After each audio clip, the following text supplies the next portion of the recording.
everybody. This is Don Petrie speaking coast to coast and around the world through the facilities of the Armed Forces Radio Service. From the Michigan State University Stadium in East Lansing, Michigan, today Michigan State battles Notre Dame. And today's game is brought to you by D.F. Goodrich. The Notre Dame band performing on the field, and let's set the scene for you here at Michigan State University. And here is Mutual sportscaster Al Weston. Right, fan. Good afternoon, everybody, and welcome to Notre Dame football over Mutual. This afternoon from Spartan Stadium here in East Lansing, Michigan, the Fighting Irish, 4-1 on the season, meet the Spartans of Michigan State. Their record, 3 wins and 2 losses. Needless to say, it will be a packed house, 76,000 to see the Irish meet the Spartans for the 34th time since their first game way back in 1897. Here in East Lansing, Notre Dame has not beaten Michigan State since 1949. They've lost 7 and tied 1 in their last 8 games at Spartan Stadium. The Irish have won 2, tied 1, and lost 1 in their last 4 contests. And today's game figures to be another ding-dong battle. Last season, the Irish pulled out a 24-12 victory. The year before, in 1966, the Spartans and Notre Dame had that classic 10-10 tie. So we come right up to today with a natural for another great game. The high-scoring offense of Notre Dame against the team speed and solid defense of Michigan State. Coach Ara Parsegian matches action with Coach Duffy Daugherty. And this chessboard at East Lansing, Michigan will see 60 minutes of top football action. Now, for a check on the weather, the wind, and the playing conditions, let's go down to the field by the Notre Dame bench for the third member of our Mutual football crew, Bill Etherton. Thank you, Al. Down here, the temperature is 48 degrees. The wind is northwest at 17 miles per hour. It's blowing heavily here at Spartan Stadium. Cloudy and very overcast is the story of the weather situation here at East Lansing today. And I was talking to many members of the Notre Dame crowd who are up behind me and behind the Notre Dame bench. And there are vivid memories, gentlemen, of that 10-10 tie of 2 years ago. And it looks like a real dynamite late afternoon here at East Lansing. Back to the Mutual booth. Mutual's man on the field, Bill Etherton. You'll hear from him throughout the afternoon. Right now, let's hear from the man who leads the Fighting Irish of Notre Dame. The following portion of our I'd probably be in a station wagon with my family on my way to a football game for a tailgate picnic. I'll bet a lot of our listeners are in station wagons right now.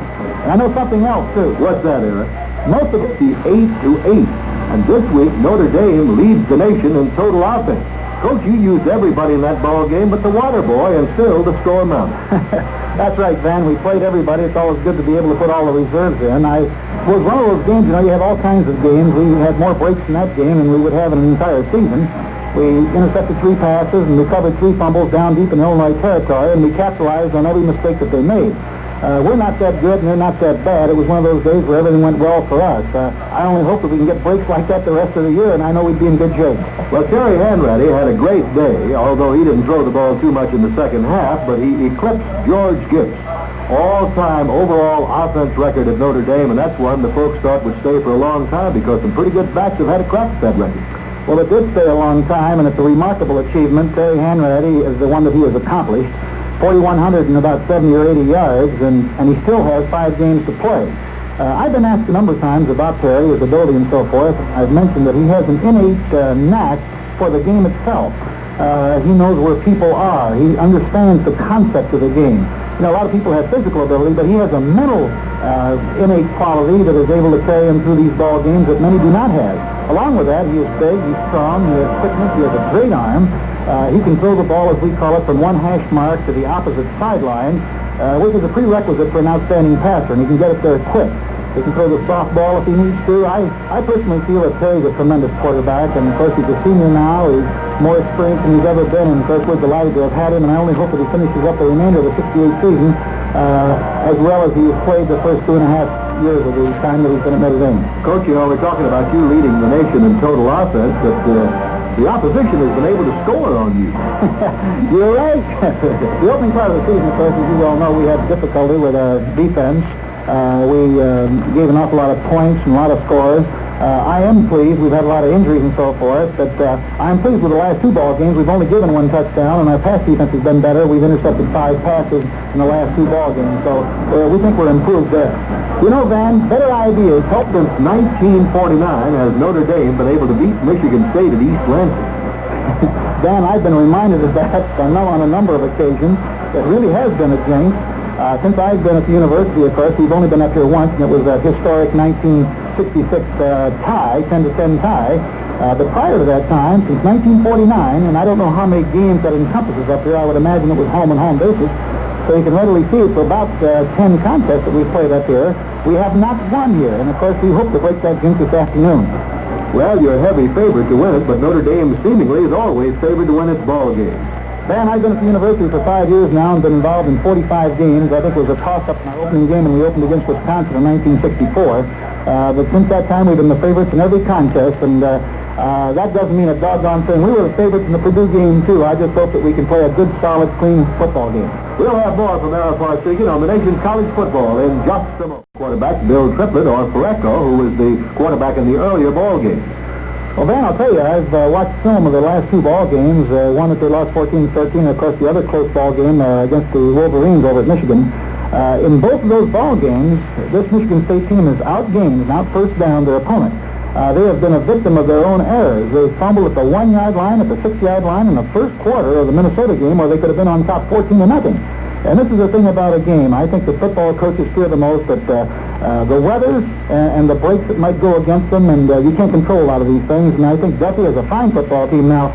He played Pareco in the Michigan game, and he played Triplett last week. Both boys have looked good. Both boys have moved that Michigan team for over 400 yards in losing causes.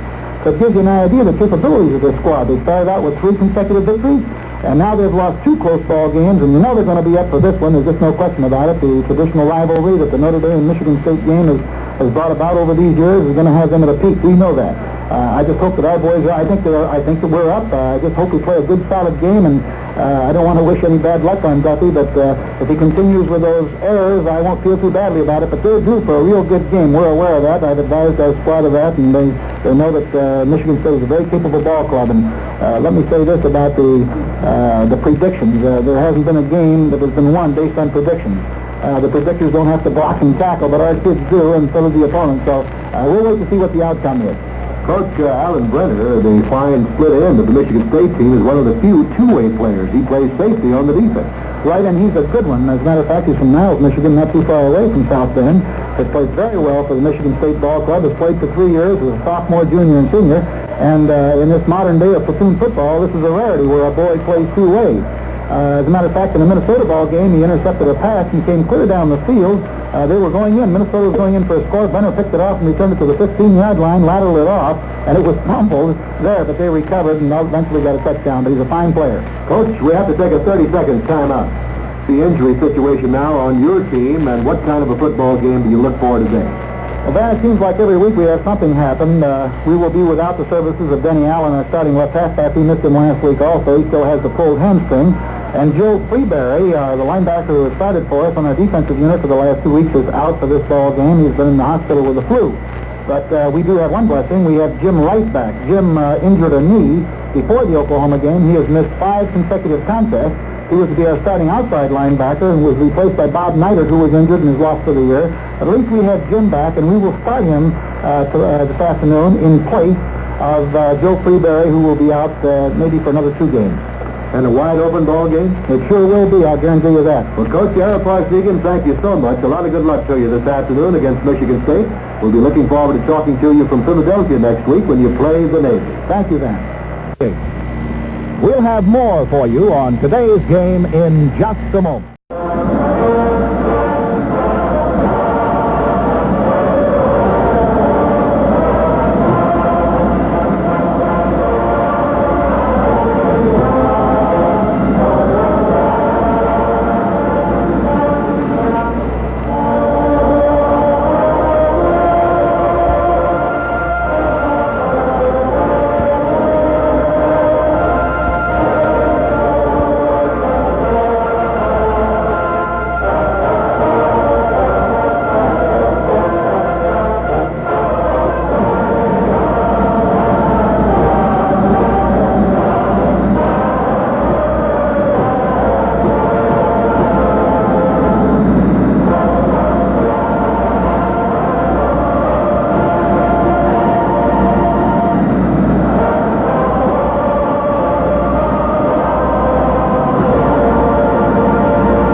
the Michigan State band with our national anthem, and here come the Spartans onto the field. Green jerseys, green helmets, white trousers, green top stockings as they come to the west sidelines where their benches are located. Now, before we get into the lineup, let's pause in Michigan, where the homestanding Michigan State Spartans are just about to do battle with the Fighting Irish of Notre Dame. An Irish football team that has scored 203 points in 5 games this season. Michigan State has scored 108. Notre Dame, number 1 in the nation in total offense, will be a genuine test for a tough Michigan State defense. Running quickly down the offensive lineup for Notre Dame. At split end, number 85, Jim Seymour, a senior, 6'4", 205 from Berkeley, Michigan. At the left tackle, number 61, Jim Riley, a junior, 6'2", 230 from Yonkers, New York. At left guard, number 56, Larry DiNardo, the only sophomore in the starting lineup, 6'1", 243 from Queens, New York. At the center, number 54, Mike Oriard, a junior, 6'3", 215, Spokane, Washington. At the right guard, number 79, Tom McKinley, a senior, 6'1", 235, Kalamazoo, Michigan. At right tackle, the captain of this Notre Dame team, co-captain number 78, George Kuhn, a senior, 6'5", 240, Arcadia, California. At the tight end, number 96, a senior from Lima, Ohio, Jim Weingartner, 6'4", 225. In the backfield, a change is being made there. Number 5, Terry Hanratty will start at the quarterback spot. He is a senior, 6 foot, 200 pounds, Butler, Pennsylvania. At the left half, number 47 is a change. Jeff Zimmerman will start at the left half. He is a junior, is 6'1", 205 from Orwigsburg, Pennsylvania. At the right half is number 20, Bob Gladjo, the leading scorer of this Irish team. Gladjo is a senior, 5'11", 185 from Louisville, Ohio. And at the fullback spot, number 38, a senior from Peckville, Pennsylvania, Ron Duchney. Ron Duchney, 5'10", 195. Moving over to the offensive unit of Michigan State. At split end, number 86, Alan Brenner, a senior from Niles, Michigan. He is 6'1", 194. Number 74, Dave Van Elst, a junior, 6'1", 220 from Middleville, Michigan, will start at the left tackle. At left guard, from Tecumseh, Michigan, a senior, number 59, Don Beard. He is 5'10", 205 at left guard. The center for Duffy Doherty Spartans, number 75, Eddie McLeod, a senior from Fairborn, Ohio. He is 6'2", 228. At the right guard spot, number 70, Ron Stahl, part of the twin brother act that plays. One plays on offense, one on defense for Michigan State. Stahl is a junior. He is 6'2", 235, and he comes from the hometown of Terry Hanratty, Butler, Pennsylvania. At right tackle, number 77, Craig Wasinski. He is a junior, 6'2", 225 from Farmington, Michigan. At tight end, number 84, Frank Foreman, a junior from Louisville, Kentucky, 6'1", 210. In the backfield, starting at quarterback today, his second start at that spot is sophomore quarterback Bill Triplett. Number 17, he is 6'2", 187 from Vicksburg, Mississippi. Bill Triplett at the quarterback for Michigan State. At the left half, number 11, Charlie Wiedemeyer, a senior, 5'7", 175 from Kailua, Hawaii. At the right half, number 26, Tommy Love, a sophomore from Silver, North Carolina, 6'1", 195, number 26, Tommy Love. And the fullback is number 22, Dick Berlinski, a senior, 5'9", 190 from Quinnipiac, Michigan. So there are the two offensive lineups. Across the way, the Fighting Irish of Notre Dame will gather around their coach as the captains of the teams come out now. And for Notre Dame, that would be George Kuhn, the big tackle, and Bob Olson, the big linebacker. For Michigan State, it will be Alan Brenner. Brenner in his green jersey, green helmet. Coons and Olson in their white jerseys and gold helmets. And the flip of the coin will come momentarily. Alan Brenner is the safety for Michigan State. The officials this afternoon, the referee Don Hamilton, the umpire Bill Borgman, the headlinesman Jim Langhurst, the field judge Richard Walterhouse, and the back judge is Leonard Hines.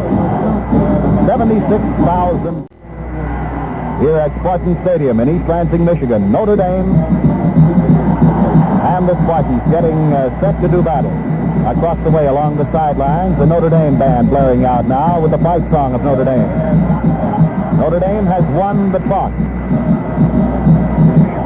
They will receive.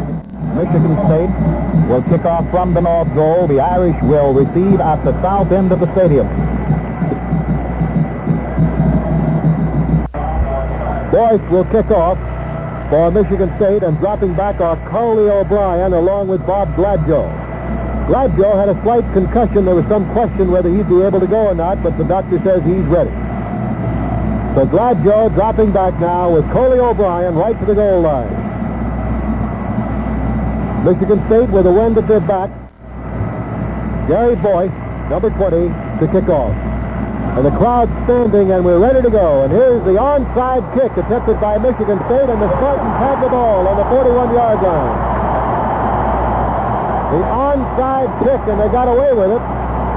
Covering the ball was number 28, Heff. And so there is a break for Michigan State, and the crowd goes wild right here.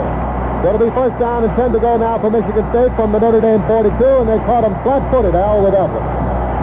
Heff was on top of it. It came to the near sidelines, and he covered it in a hurry. Michigan State now with a 1st and 10. The multiple offense, and the quarterback is Bill Triplett. And here's Triplett fading back to throw. He lifts, throws, and it is caught down on the 26-yard line by Wiedemeyer.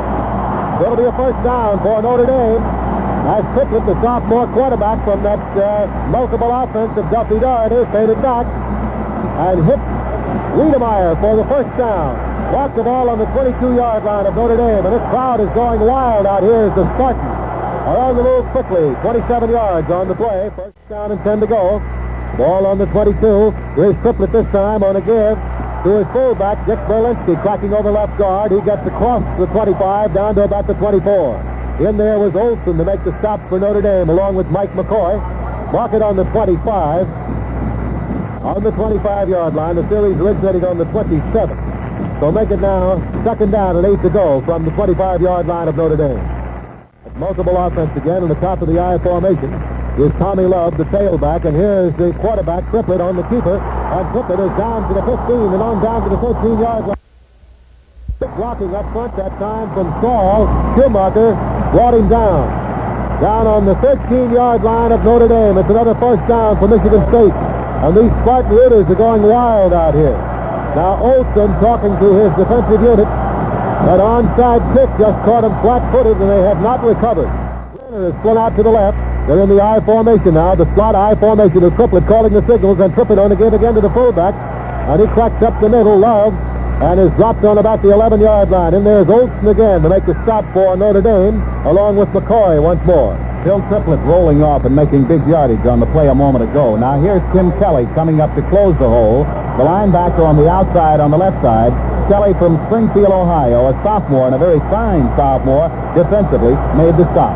2nd down and 8 to go with Brenner out to the left. The tight end Foreman on the right side. Triplett calling the signals. That slot I formation again. He's back to throw. He gets great protection. Throws over the middle. It is batted down and almost intercepted by Don Reed, number 11 of Flint, Michigan. 6'1", 185-pound junior who had the ball but just couldn't hang on. It was intended for the tight end Foreman, who was in the end zone. He ran a post pattern on the play, and coming up from the secondary, Don Reed to bat it down. So the ball goes back to the 11-yard line, where it'll be 3rd down and 8 yards to go for Michigan State. McLeod over the ball. Saul and Baird are the guards. Van Elsen with Sinski are the tackles. And Brenner's on the right side this time, and signals are being called by Triplett, the sophomore quarterback, and on the keeper, he pitches out, and he goes back to Tommy Love, and Love is in at the 5, and he's down to the 1. He's pulled down. It's a touchdown for Michigan State, and listen to this crowd.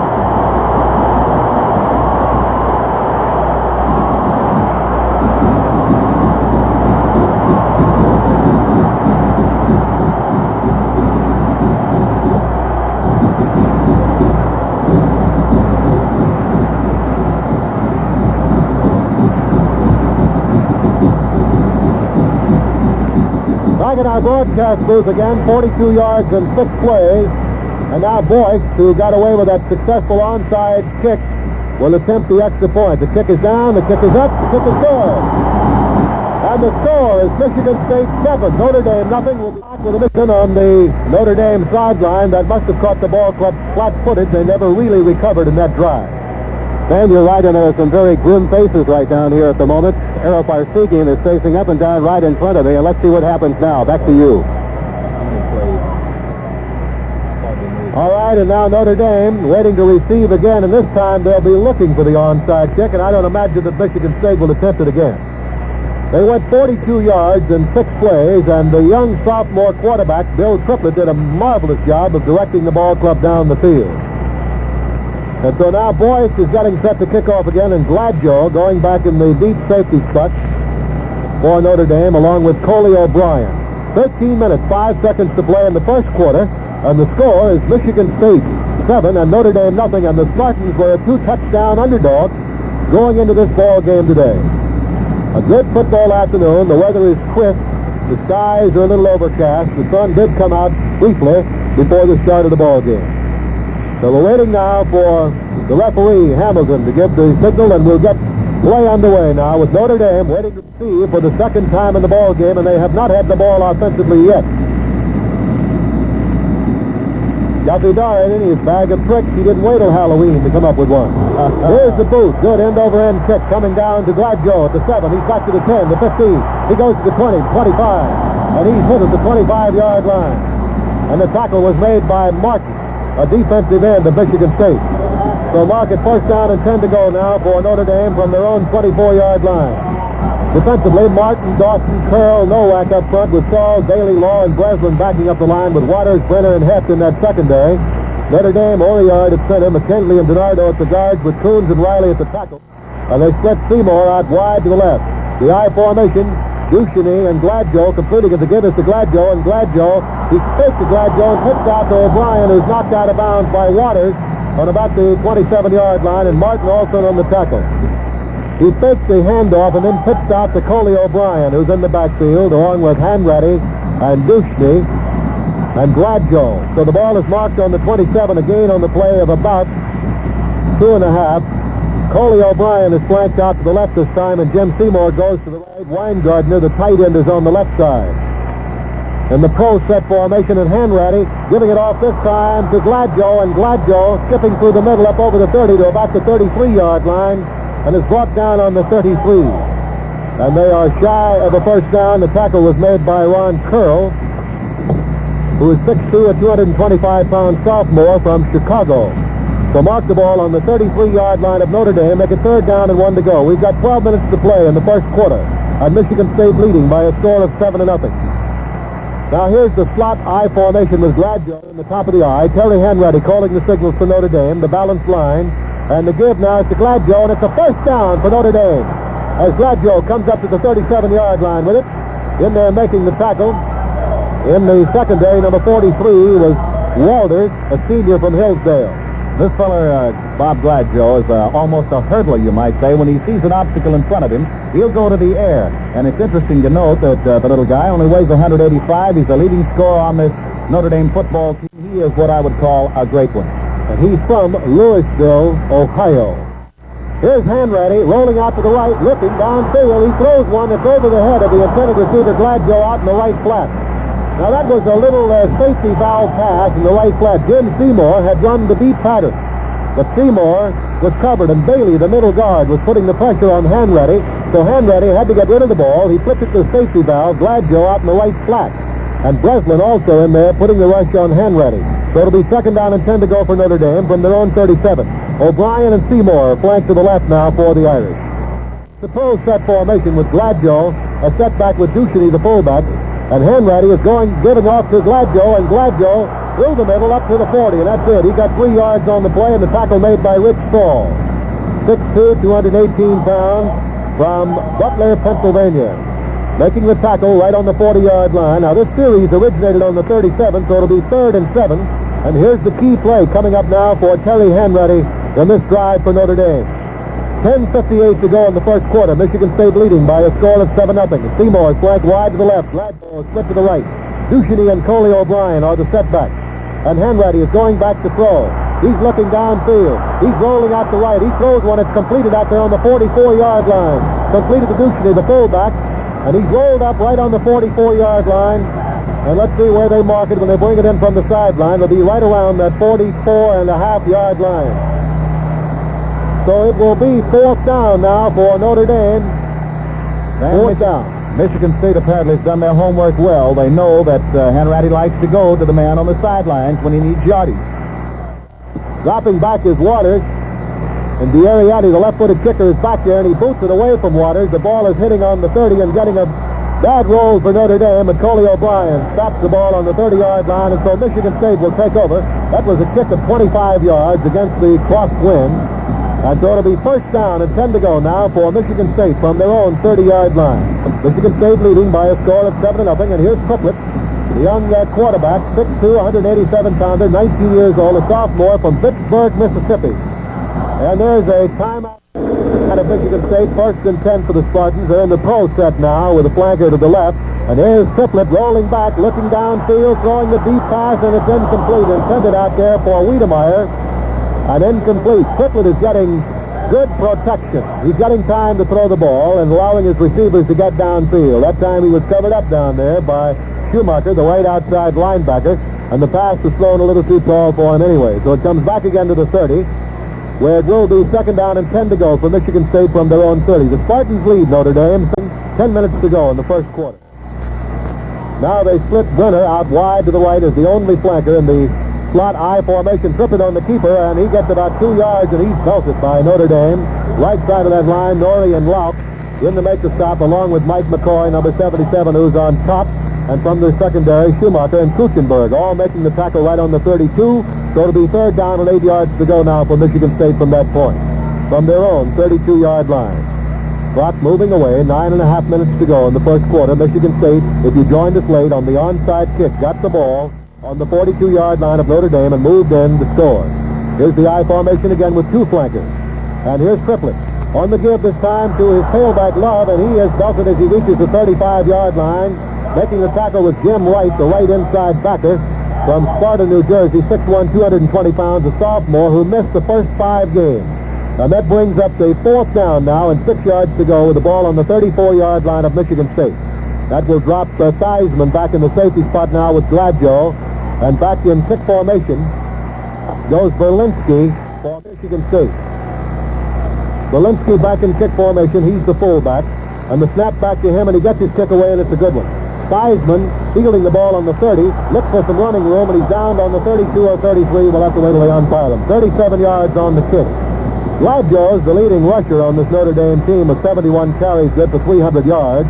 He's averaged 4.2, and he scored 5 touchdowns. Hanratty, who eclipsed George Gift's record last week, has 75 out of 133 for 1,005 yards. He has 9 touchdowns. And now then Hanratty up to controls with the ball on the 33-yard line of Notre Dame. 1st and 10 for the Fighting Irish. And they send Coley O'Brien wide to the left. Seymour goes to the right. Hanratty on the call, and he gives it to Ducheny. And Ducheny gets exactly 1 yard. He runs into the middle guard, Bailey. And Charlie Bailey, a senior from Dayton, Ohio, knocks him down right on the 34-yard line. Notre Dame back in the huddle. Let's go to the sidelines and Bill Etherton. Johnny Ray is talking very vigorously to Captain Bob Olser, the defensive linebacker, and the man who leads the Irish defense. They're having a big conference down here about that formation that Michigan State has been using, off which they have thrown. Back to you.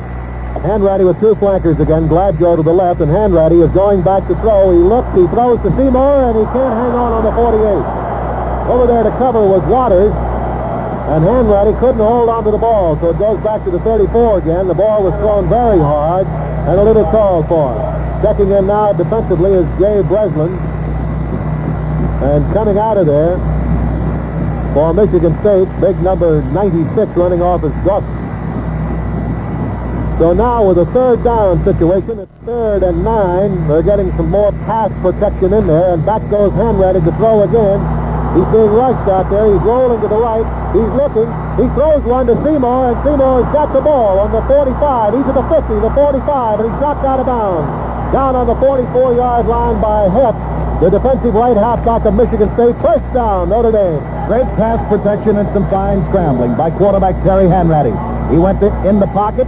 He realized the pocket loaded up on him. He came out of the pocket, wrenched away from one Michigan State defender who had his hand on him, and then he finally spotted his man, Jim Seymour. And this is one of Seymour's favorite patterns. He goes down, breaks all the way across to the opposite side of the field. 22 yards on the play, Van. And that's 26 catches for Seymour this year. Two flankers again. Seymour to the right, Hanratty rolling to the right. He's looking, he's throwing, and it is caught by Gladjo at the 32-yard line of Michigan State.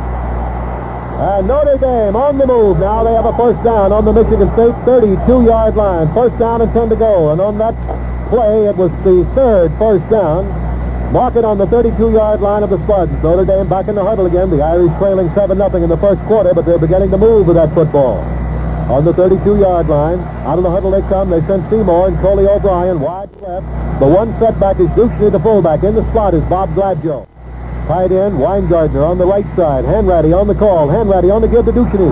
And Duchney got to the 31-yard line, and that was it. He was hit by Ron Curl, the right tackle, and Bill Dawson, the left tackle, right at the crossroads. They'll mark the ball on the 31-yard line and make it second down and 9 to go for Notre Dame.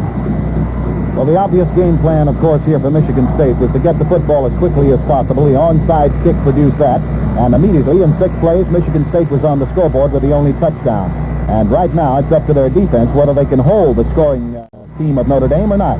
They're flooding the zone to the left, and Hanratty on the give to Gladjo on the counter play, and he spins away from one tackler, but he's belted by 3 Michigan State tacklers on the 27-yard line. Running the counter, Waters and Saul made the tackle. That time he flooded the zone to the left and came right back on the counter on the handoff to Gladjo going the other way. The defense of Michigan State has been outstanding so far in the early stages of this ball game. On the 27-yard line, the series originated on the 32, so it all adds up to third down and 5 with 6:10 to play in the first quarter, and Michigan State leading 7-0, and Seymour to the right and Coley O'Brien to the left. The pro set this time with Hanratty calling the signal. Hanratty on a give to Duchney. He's running off left tackle. He's down to the 20. Stiff arms one man. Fights off another tackler. Goes down to the 15-yard line.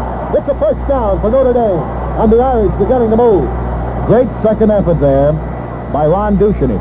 He could have been stopped back on the 21-yard line, but he pulled away, fought his way, just with sheer leg power, and goes to the 16-yard line. Now, the Irish offense is beginning to move the football the way we know it can do. Notre Dame has a first down on Michigan State's 16-yard line. Seymour's the only flanker now. It's the T formation with a balanced line. Seymour split out wide to the right, and the give is to Coley O'Brien. He's cut back over right tackle, and he is really hit as he reaches the 14-yard line. And he was hit and hit hard. In there to make the tackle was number 66, Hogan.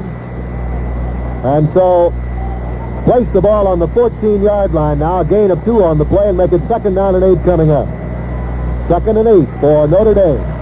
They're on the Michigan State 14, 5 minutes, 10 seconds to go in the first quarter. Michigan State leading 7-0. Jim Seymour flanks to the left, number 85.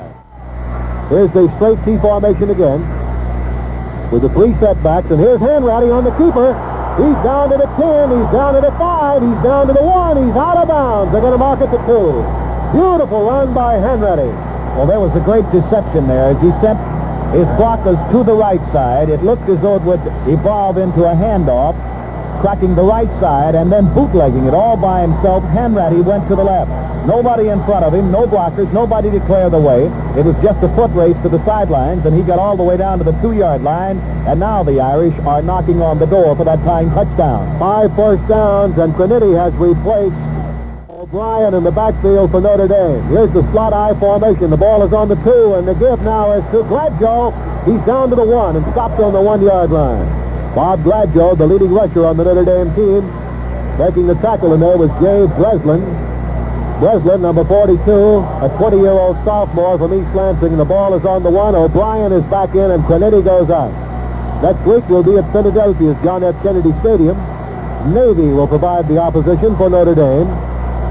Now Seymour split a few yards to the left as Notre Dame comes up to the line of scrimmage. They're in the slot I formation again with Gladjo in the top of the I. And the give is to Gladjo. Touchdown, Notre Dame!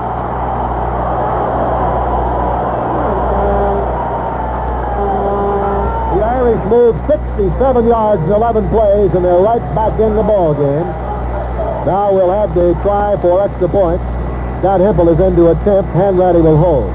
67 yards in 11 plays, and Hanratty doing a beautiful job of moving his ball club down the field, mixing up his offense. Temple will attempt to tie this ball game. Ball is spotted, it's kicked, it's up, and it is good. And the scores, Notre Dame 7, Michigan State 7. We'll be back with the Notre Dame kickoff in just a moment.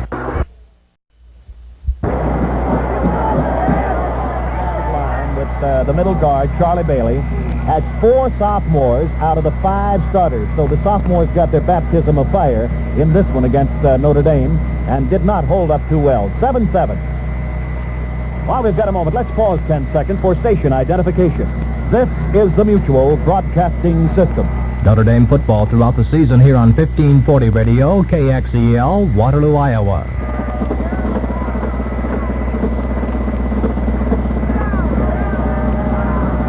Dan Patrick along with Al Wesker, Bill Etherton from Michigan State Stadium in East Lansing, Michigan. Highsmith is the deep man now, Don Highsmith. He's a junior from New Brunswick, New Jersey, and Lambert will kick off for Notre Dame, and here's the boot. It's a spinning kick and rolling around and will go out of bounds. It'll be kicked over again. We have 4 minutes and 21 seconds of playing time remaining in the first quarter, and the score is Michigan State 7 and Notre Dame 7. Highsmith was the deep man, but the ball bounced out of bounds around the 21, so Notre Dame will kick it over again. Steve Lambert is doing the kicking for the Notre Dame ball club. Dennis Allen, injured, not able to play in this ball game and not suited up. And Freeberry, who's been doing a good job at linebacker, also out of the game today. And Jim Wright, of course, the sophomore that we talked about a moment ago, who had missed the first 5 games, is back in there today and has already made his presence felt. So they'll kick now from the 35 after the 5-yard walk-off. They call that delay of game. So they will kick from the 35. The breeze is not too much of a factor, although Lambert will be kicking into the wind. Highsmith moves up now to about the 8-yard line to field this one, and here's the boot again. This one is short, coming down around the 26-yard line. It's taken by Tommy Love, and Love is back to the 33, and that is it. Making the tackle there for Notre Dame, number 93 was Lauk, so it'll be 1st and 10 from the 34 of Michigan State. Now Triplett back in there at quarterback again. Bracco was the first-string quarterback for Michigan State. He was injured, and Triplett got the opportunity to play, and they can't get him out of there. Now here's the slot I formation again. Winner set out to the right just a few yards, and Triplett on the keeper, going off left tackle, gets to the 35 and gets exactly 1 yard on the play. 1 yard, and the tackle was made by Schumacher and Lauk again for Notre Dame, and the ball is on the 35. That'll give you an idea of the speed of the linebackers here for Notre Dame. That was Larry Schumacher there, cracking over, and he was coming from the left side, trailing the runner, and yet he caught him before he could sweep inside the tackle. Notre Dame's got the ideal defense to stop the running game. They've got a 4-4, 4 in the front line, 4 backing them up, and they're tough. Wiedemeyer split to the right now in the pro set. Al Brenner's out to the left, and the give is to the tailback, Tommy Love, and Love tries the middle of the Notre Dame line, gets 2 to the 37, and Kuchenberg made the tackle. Bob Olson, the left inside backer, also in on the tackle for Notre Dame. So mark the ball on the 37-yard line. The ball is midway between the sideline stripes, and Tommy Love is coming out of there. Michigan State, coached by the likable little Irishman Duffy Doherty, and we can say little because he's lost 35 pounds on a diet. They're flooding the zones now to the right and to the left. Look at this offense. It's a tailback, Triplett, and he's pulled down on the 36-yard line. They were using the spread formation that time with a tailback, and Triplett had dropped back in the tailback, and they got a half a yard as Eric Norrie made the tackle. Well, these fellas are fast. Triplett is extremely fast. He's 6'2", 187, and he can cut the 100 pretty well on the clock. But before he could take off there, Eric Norrie, the big 245-pound tackle, was in there on him, and he couldn't reach the hole in time. Berlinski's back in front formation. Gladjo and Theismann are deep, and the kick is away, and it's a good one. Going back for it now is Theismann. He's got it on the 25. Theismann got the block, comes up to the 30, and is tackled on the 32. There's a timeout on the field with a score, Notre Dame 7, Michigan State 7.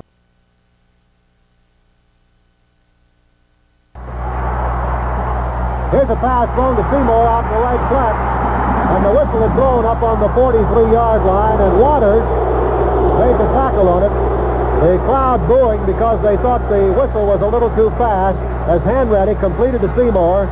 Seymour on the 43-yard line with it. So it'll be a first down for Notre Dame on the 43, 11 yards gained on the play. Simo ran the post pattern there. He cut in, appeared to be making his break to the inside, then went to the outside along the far sidelines and made the catch. O'Brien to the left, and the give is to Ducheny right up the middle. He rips to the 48 or 49. Wait till they unpile. They'll put it on the 48-yard line, and Martin made the tackle for Michigan State. Wilt Martin, number 97 from Anchor Bay, Michigan, a 6'3", 220-pound, 19-year-old sophomore. And the ball is on the 48-yard line, a gain of 5. It'll be second down and 5 to go. A minute and about 35 seconds to play in the first quarter with the score tied at 7-7. Ducheny and O'Brien are the setbacks, and the give is to Ducheny again, and Ducheny flying across the midfield stripe to about the 49-yard line in Michigan State territory. Dawson and Curl and Bailey in there to make the tackle. Checking in now, number 42 is Jay Breslin. And the ball is on the 49, where it'll be third down and about 3 yards to go for Notre Dame. 3rd and 3.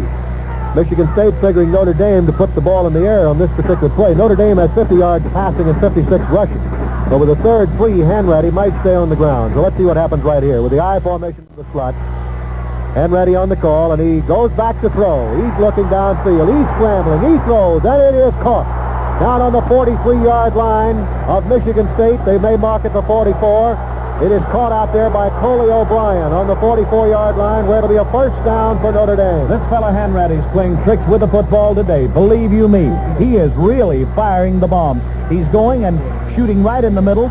He goes into crowds. He goes to the sidelines, and I think the finest passing we've seen this year so far in this first quarter has been right here against Michigan State. Hanratty really throwing.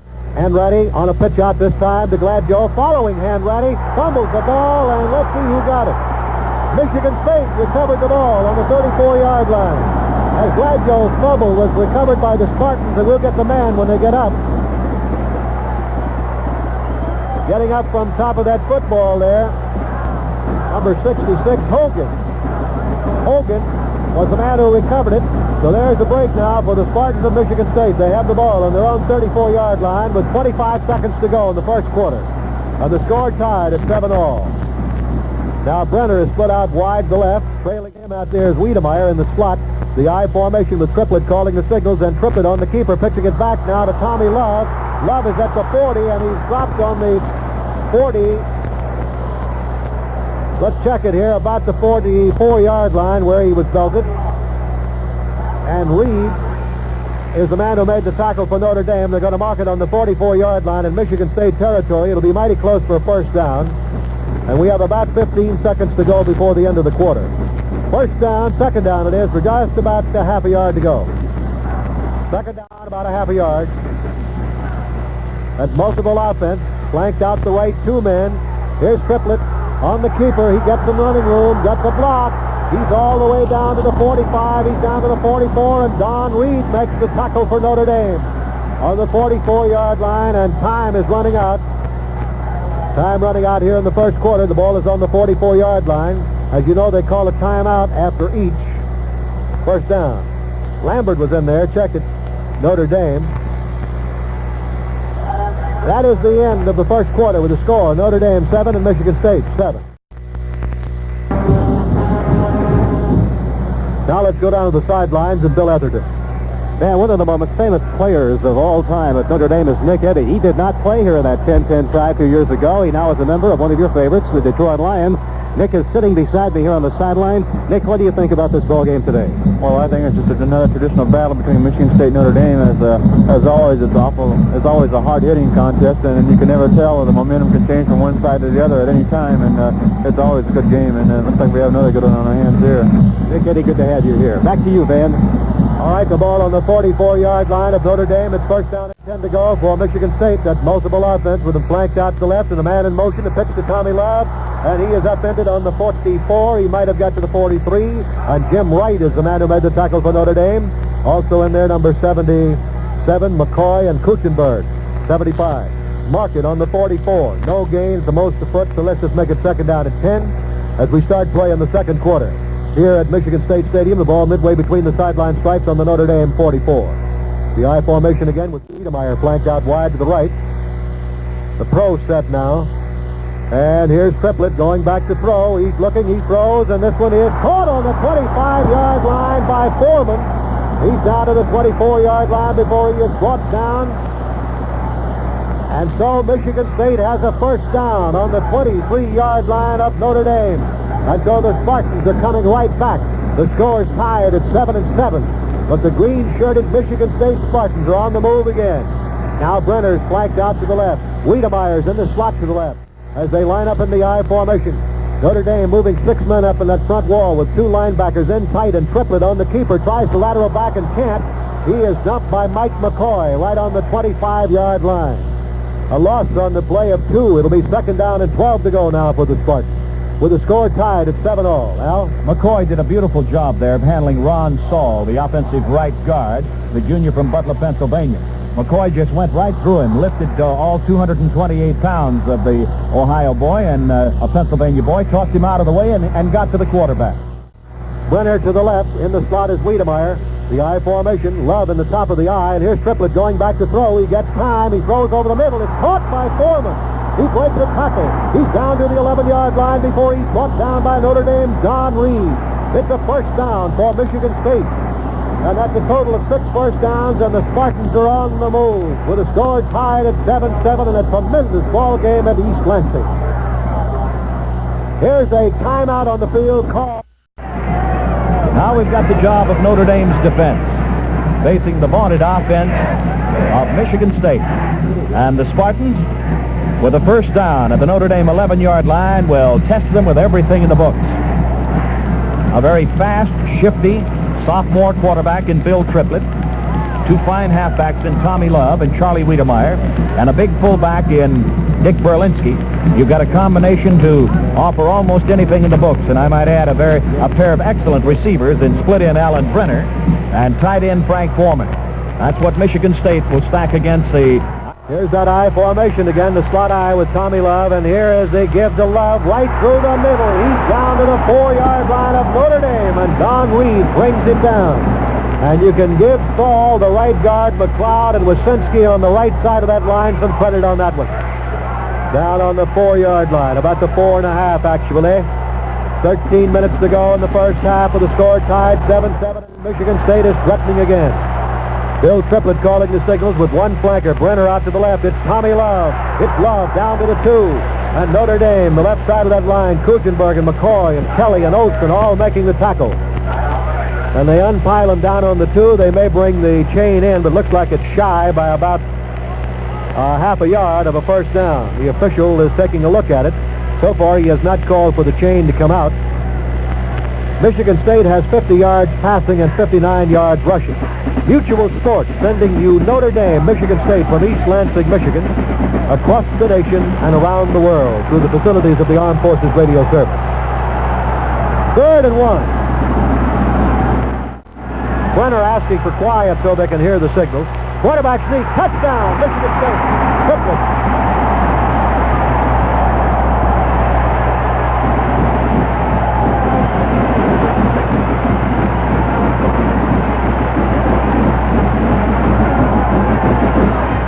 65 yards in 9 plays, and Michigan State has taken the lead for the second time in this ball game. And Gary Boyce will attempt the extra point. Wiedemeyer will hold. He booted the first one after the first touchdown. Waiting for the snap. The ball is spotted. The kick is up, and the kick is good.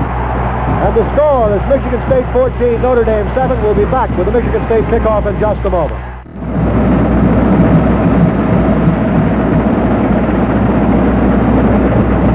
Kicking off will be Boyce. O'Brien is deep. Here's the boot, that left-footed kick coming down to Gladjo at the 12, 15 to the 20, and he cuts into the 27-yard line, was tackled on the 27. It'll be first down and 10 to go. And Boyce, who kicked off, made the tackle. They're going to mark the ball on the 27. First down and 10 to go for Notre Dame from their own 27. The score is 14-7 with Michigan State out in front for the second time. We have 12 minutes and 26 seconds of playing time remaining in the first half at East Lansing. Notre Dame with Oriard over the ball, McKinley and DiNardo the guards, Riley and Coons the tackles. Gladjo split to the right, Seymour's deployed to the left, and Hanratty on a give this time to Ducheny, and Ducheny got exactly 1 yard before he ran into Rich Saul, number 88, from Butler, Pennsylvania, a sophomore at Michigan State. And the ball will be marked on the 28, where it'll be 2nd down and 9 to go for Notre Dame. Michigan State using that 4-4 defense and using it very effectively with Martin, Dawson, Curl, and Nowak up front. 5-3 with the middle guard Bailey up front. Here's Hanratty going back to throw. He gets time. Now he has to scramble. He looks downfield. He throws, and it is batted down. Batted down by Waters, number 43, and a flag is down. We have not had a penalty in the ball game other than the 5-yard walk-off. They're calling interference here. The 5-yard walk-off for the kickoff that went out of bounds, but now they are calling interference. And the walk-off here against Michigan State. And here it comes, 15 yards against Michigan State, and the crowd begins to move. That moves the ball to the 47-yard line. Check that, 43-yard line. So it'll be 1st down and 10 to go now for Notre Dame from their own 43-yard line. Michigan State with that 5-4-3 they're using. And now Notre Dame going back in the huddle again, and the crowd still going about the call. That 15 yards was for a personal foul, stepping it out to the Notre Dame 43-yard line. A big break for Notre Dame. On that last pass play, Seymour had used the comeback pattern. He went down deep. He went to the midfield stripe, turned around, and came back to the 37-yard line trying to make the catch. Good field position now for Notre Dame with Seymour to the right, Coley O'Brien split to the left. And here's Hanratty doing a good job of faking, throws to Gladjo. Gladjo's at the 45, the 50, and he is all the way down to the 41-yard line. He is knocked out of bounds right in front of the Michigan State bench. And what a job of bootlegging he did with that ball. Saul is the man who knocked him out of bounds. He took the ball, hit it on his hip, went right straight back after faking it to the fullback Ducheny going into the line. Then he hit Gladjo on the right flat, and he tightrope like a circus performer down the sideline to the 41 of Michigan State. 1st down, Notre Dame. Here's Seymour to the right, the only flanker. The slot T formation now. And it is Ducheny off left tackle. He's down to the 34-yard line of Michigan State. He got about 6 on the play, 11 and a half minutes to go here in the 1st half, with Michigan State leading by a score of 14-7. A fine block there by Jim Weingartner made that possible the last game. And the Irish now have moved it down to the State 35-yard line, and from there I would imagine I wouldn't be surprised if Hanratty doesn't start to go to the air. He does it so well, and certainly when he's in this particular area, he likes to throw. 1st down. Hanratty on a pitch back to Gladjo. Gladjo following Hanratty and cuts right into the line and is dropped. Hanratty trying to block a Michigan State defensive man, Law, out of the play, but Law made the tackle. Saul was also aiding and abetting on the tackle. They're going to mark it on the 33. The series originated on the 41. So it'll be 3rd down and about 2 to go. 3rd down and 2. Now Notre Dame goes back in the huddle again. They have the ball on the Michigan State 33-yard line. Out of the huddle they come with Seymour to the right. He's the only flanker. Otherwise, a straight T. And here's Hanratty on the keeper. Hanratty's got a 1st down. He's at the 25. He's at the 20. He's at the 18. And Rich Stoll brings it down. 1st down, Notre Dame. George Coons really opened it up there. I believe he could have taken a freight train and gone through that hole. McKinley and Coons really worked it beautifully there on the right side, and Hanratty just spun right off. On the keeper, went all the way down to the, what is the 18-yard line now. 27 yards he's picked up, Van, in the last 2 carries. Now Gladjo's the flanker to the right, the one flanker. Here is the give to the halfback again, trying the middle of the line. O'Brien to the 15-yard line. He got about 3 on the play. Joseph, who just went into the ball game, made the tackle, and it's on the 15-yard line of Michigan State. It will be 2nd down coming up. Series originating on the 18, so it'll be 2nd down and 7 to go for Notre Dame. The Irish trailing 14-7, and Michigan State higher than a kite for this ball game. They are really up for it. Here's the slot I formation again, no flankers. And the give now is to O'Brien, trying to go wide. He's going to be dropped for a loss. Back on the 16-yard line by Nowak, the defensive end, and Law. Making the tackle there for Michigan State on the 16-yard line. So it'll be 3rd down and 8 yards to go. And now coming in is Jay Breslin again, as Duffy figures they'll go for the pass with the 3rd down situation right here. 3rd down, 8 yards to go with the ball on the 16-yard line of Michigan State.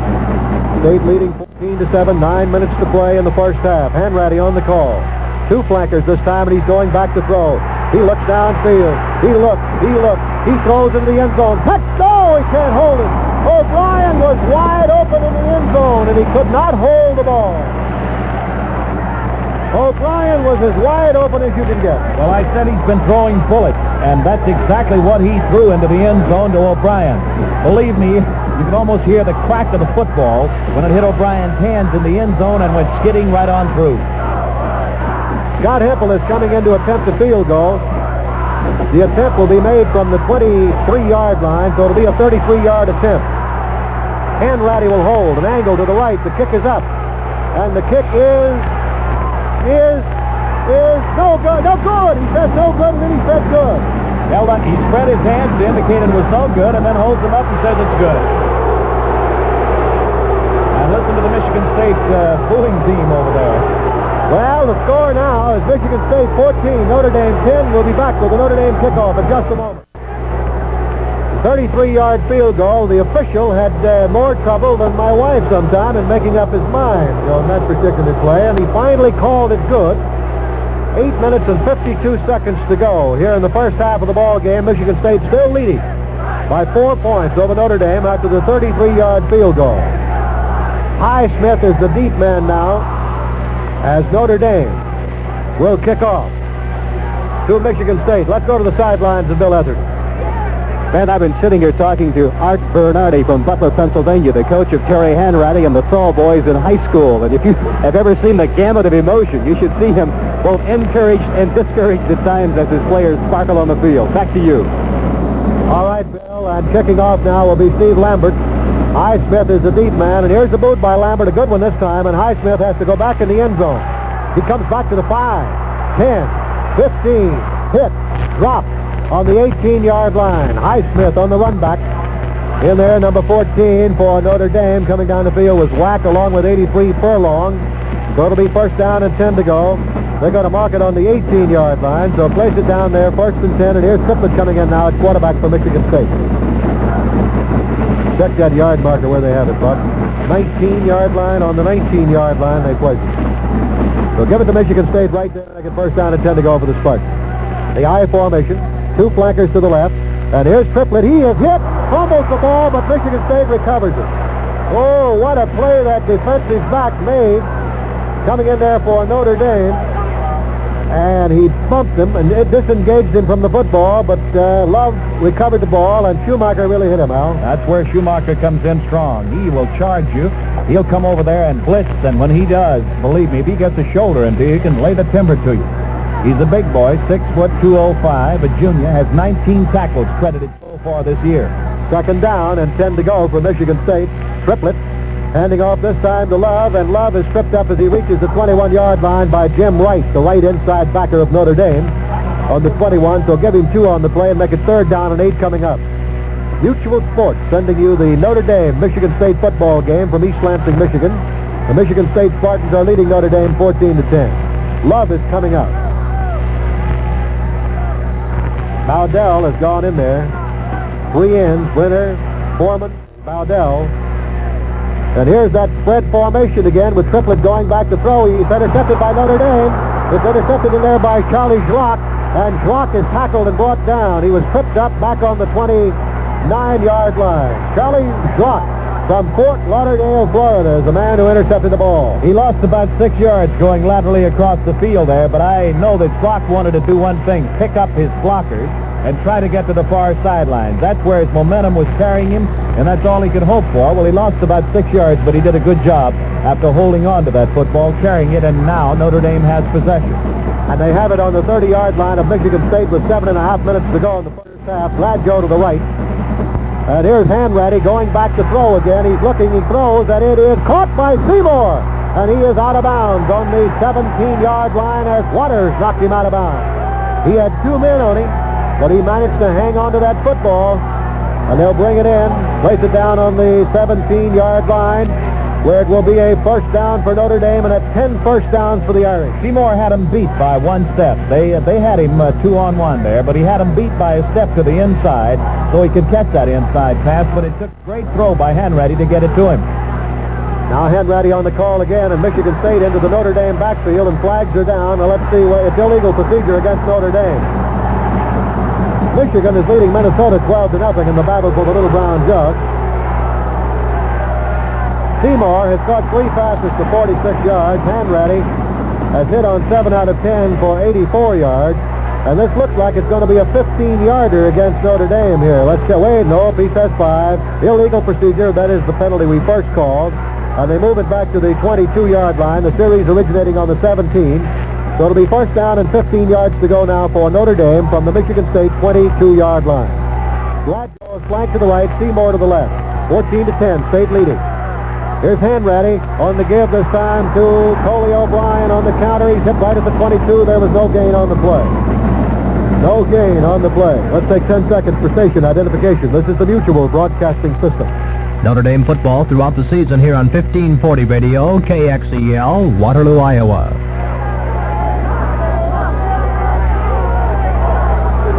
Van Patrick along with Al Wester, Bill Etherton from Notre Dame Michigan State ball game here in East Lansing, Michigan. Gladwell to the right, Hanratty rolling to the right. He's looking, he's going to run, he's at the 20, he's at the 15, he's at the 10, he's at the 5. He is finally knocked out of bounds on the 4-yard line of Michigan State. Hanratty. Breslin is the man who knocked him out of bounds. First down and goal to go for Notre Dame. Well, Terry waited till the last minute. He had 3 men downfield. He had flooded that area, but there were 5 men on top of him. There was nobody to throw to, and he had no other choice. But he did a beautiful job, and he, too, started to hurdle there. Hanratty, 45 yards in 3 carries. That'll give you an idea of how strong this running game for the quarterback of the Irish is. Hoskins replaced Seymour in the lineup now for Notre Dame. Hanratty on a give to his halfback, Coley O'Brien, and did he get over? He's right down to the goal line with him. He takes the Breslin along with him, but he stopped on the 1-foot line. 6.5 minutes to go. Michigan State leading 14-10 in the first half, but Notre Dame on about the 6 or 7 inch line. So now let's see what Hanratty does here. He might sneak it over. He's got the 2 great guards, the center Oriard in there, right in the middle of that line. Let's see what he calls. It's the sneak. He falls down on the ball. He might have fumbled that ball as he got the snap back from Oriard, and he fell on the ball right on the 1-yard line. So he never really got full possession of it, but it's on the 1. And it's 3rd down and goal to go. 5 minutes, 55 seconds to play in the first half. Notre Dame with a chance to take the lead. They're on the 1-yard line of Michigan State. And out of the huddle they come. Hoskins is in there at that split end. It's a tight T formation in Hanratty. They cannot hear the signal. Hanratty asks for time so they can hear the signal. They'll go back to the huddle and get the signal there and then line up and go on the count. The ball on the 1-yard line. 3rd down, goal to go. Hanratty talking to the official right now. And the offensive line of Notre Dame has been doing a very fine job here in the second quarter, and you can always count on that from this great right tackle and co-captain of the Irish, George Kuhn. Now they're lined up and ready to go once again. Here's the call by Hanratty. The I formation, and the give now is to O'Brien, and he didn't make it. He stopped on the 1-yard line. He did not make it. Rich Saul is the man who made the tackle on him. As a matter of fact, he lost the yard. It's back on the 2. And a great goal line stand here by Michigan State. And now let's check. There's a change in the backfield for Notre Dame. Coley O'Brien is going out. Zimmerman is in there. And they've got 2 fullbacks in now for Notre Dame. 4th down, and they're going to go for the 6th. And they cannot hear the plays. The officials are asking for time. Notre Dame cannot hear the signal. Well, it worked a moment ago. That'll be the 12th man here, won't it? The Irish now have quarterback Terry Hanratty going to the sideline during this timeout. And looking across the way, I can see Coach Arafarsigian over there now. Here's the timeout on the field with the score. Michigan State 14, Notre Dame 10. All right, Hanratty had gone over the sidelines, and followed him back on the field is Frank Crennetti. Crennetti, a 180-pound senior from Charleston, West Virginia. I mentioned a while ago about Gladwell from Louisville, and you might explain where we got that correct pronunciation. Well, we had to have that one corrected by Bob's mother herself. She dropped us a letter, and she said, here in Louisville, Ohio. We call it Louisville and not Louisville. Spelled the same way, but it's Louisville, Ohio. And I just want to thank Mrs. Gladjo for a very fine note on that, and I might say congratulate her on having a wonderful young man for son. All right, the crowd is roaring again. It's the tight T formation. It's 4th down and 2 to go. Hanratty on the give now to Gladjo, and Gladjo dives into the goal line. He did not make it. Michigan State stops Notre Dame.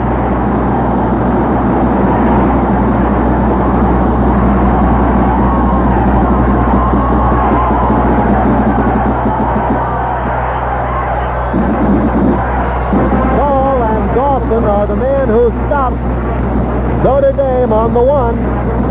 So now the Spartans take over on their own 1-yard line with 1st down and 10 to go. 4 minutes and 55 seconds to go in the first half, and we've had a tremendous first half here. Now Triplett calling the signals. He's got the I formation. They're operating in the end zone, and the give now is to the tailback, Tommy Love. He gets it out to about the 2-yard line, possibly the 3, and that's it. Michigan State going back in the huddle again. Ball is out on about the 2.5-yard line. Where it'll be a 2nd down coming up and about 8 yards to go. Love, in 11 carries today, has gained 39 yards. Ball on the 3, 2nd down, about 8 to go. Here's that I formation again with Brenner split out. The quarterback sneak, and Triplett comes straight ahead. Comes up to about the 7-yard line with it, gets a little breathing room. It'll be 3rd down and 4 to go. Middle of that Notre Dame line in there to make the tackle. The right inside linebacker in on the tackle for Notre Dame. 4 minutes playing time remaining in the first half. Michigan State with the 3rd down. About 4 to go. They send Brenner out to the right. Foreman, the tight end on the left side of the I formation. And he gives it to Love again, and Love is hit as he reaches the 8-yard line with it. And that'll make it 3rd down and about 3 to go. And again, Wright in on the tackle along with Schlock and Charlie Locke. So mark the ball on the 8-yard line. And that will make it 4th down coming up and about 3 yards to go for Michigan State. And so the Spartans now are forced into a kick situation. And Dick Berlinski, will do the kicking. He's back in there in the end zone. About 7 yards deep. Gets his kick away, and it's a high floater. Fair catch is called for by Theismann on the 46. There's a timeout on the field with a score. Michigan State 14, Notre Dame 10.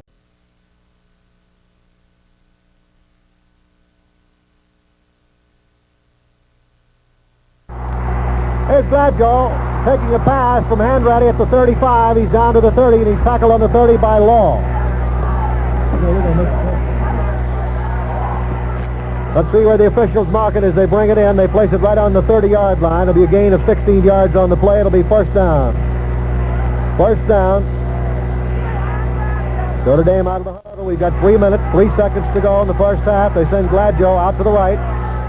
Seymour's back in there and split to the left. Here's Hanratty going back, looking, throwing to O'Brien. He threw it too low, and O'Brien can't hold it. There to cover was Waters, along with Hogan, but the pass was thrown too low. That stops the clock with 2:53 to go.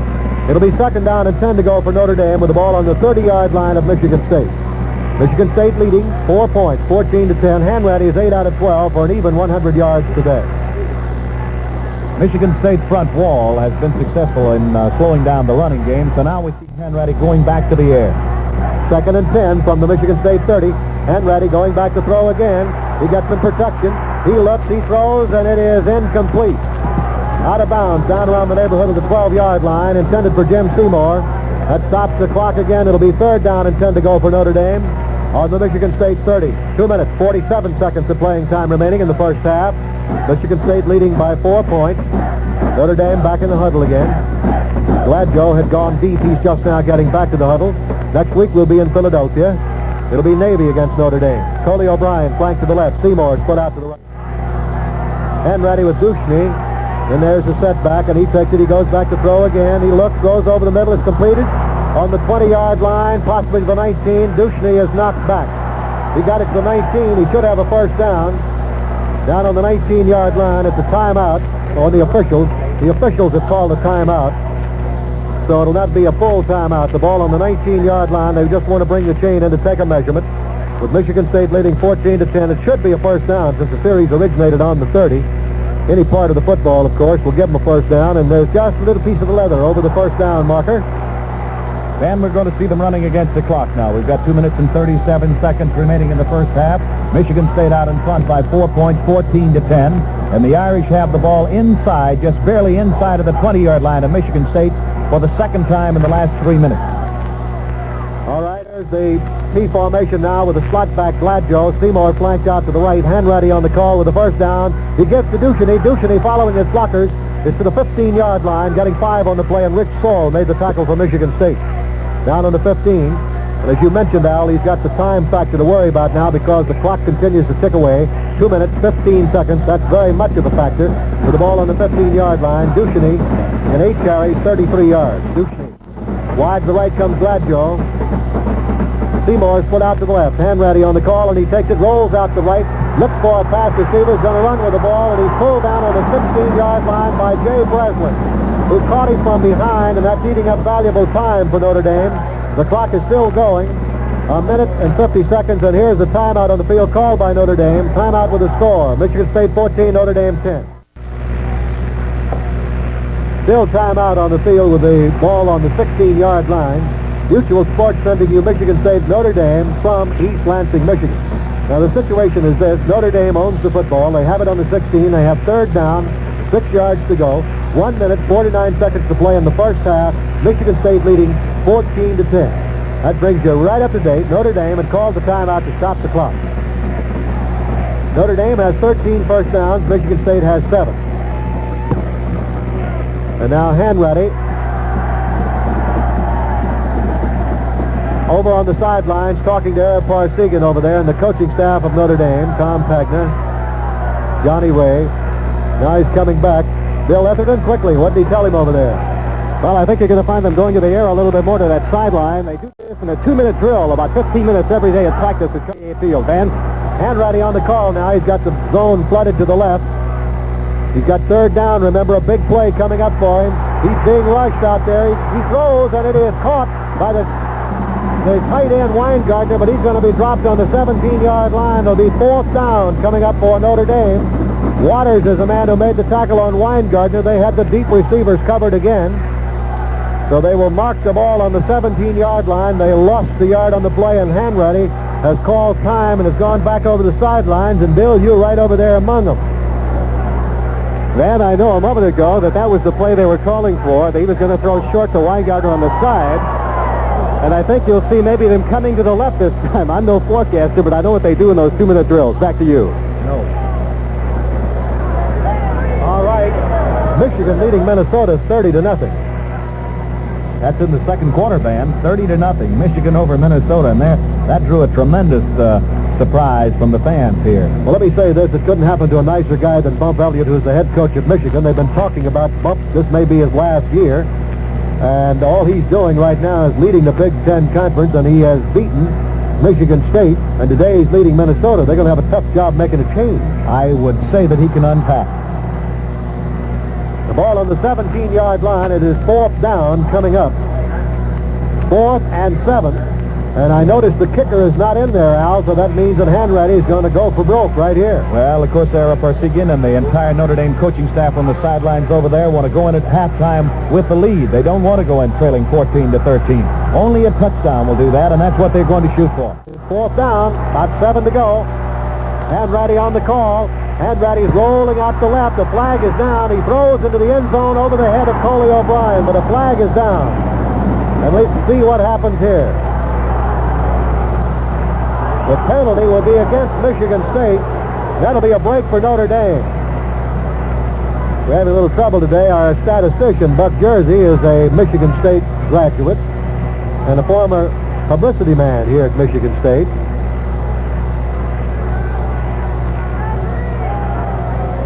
Here's the penalty, offside against Michigan State, and that will give Notre Dame another crack at it. They've got 4th down and about 3. 4th and 3. And Coley O'Brien is going out. He's been replaced in the backfield. We'll get the man for you when they come out of it. Zimmerman is in there. Zimmerman and Ducheny, the two fullbacks in the I formation. Hanratty on the call. He's got 4th down and 3 to go. And he gives his fakes out here and gives it to Zimmerman. He's dropped on the 16-yard line by Waters. And Michigan State will take over again. That's twice they have stopped Notre Dame. They stopped them on the 1, they stopped them on the 15. And this Michigan State crowd goes wild. Al? Well, I'd say one thing, Dan, about this ball game. Duffy Daugherty certainly has those sophomores in that defensive unit charged up. Believe me, I've never seen sophomores charged up more so. Twice now, they have stopped the Irish in touchdown marches here in the last 5 minutes, and either one of them would have given Notre Dame the lead. So this Michigan State ball club is playing a great defensive football game. That is something that was a question mark, more or less, when we came into the game. Could their defense stop Notre Dame's offense? Wiedemeyer to the right, Brenner to the left. Minute 21 to go. Triplett on the call. And he gives it off now to his fullback. Wright made the tackle. Love running from that fullback spot, and he's dropped right at the line of scrimmage by Jim Wright. So it'll be 2nd down coming up about 9. Let's give him a yard on the play. Make the ball move it to the 16. Make it down on the 16. Minute, about 1 second to go. Michigan State out of the huddle again. They send Brenner out to the right along with Wiedemeyer, who's in the slot out there.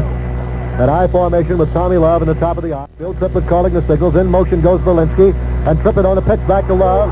Love is hit at the 18-yard line and dropped right there by Chicklock, the defensive end of Notre Dame. They'll mark the ball on the 18-yard line. Bob Olson was also on the tackle. The series originating on the 15. We've got 50 seconds to go here in the first half. And Michigan State evidently content to go off the field with a 14-10 lead here at halftime because they're not putting the ball in the air. Ball is on the 18, 3rd down, 7 yards to go for the green-shirted Spartans. Out of the huddle they come. The clock is moving. 15 seconds to go.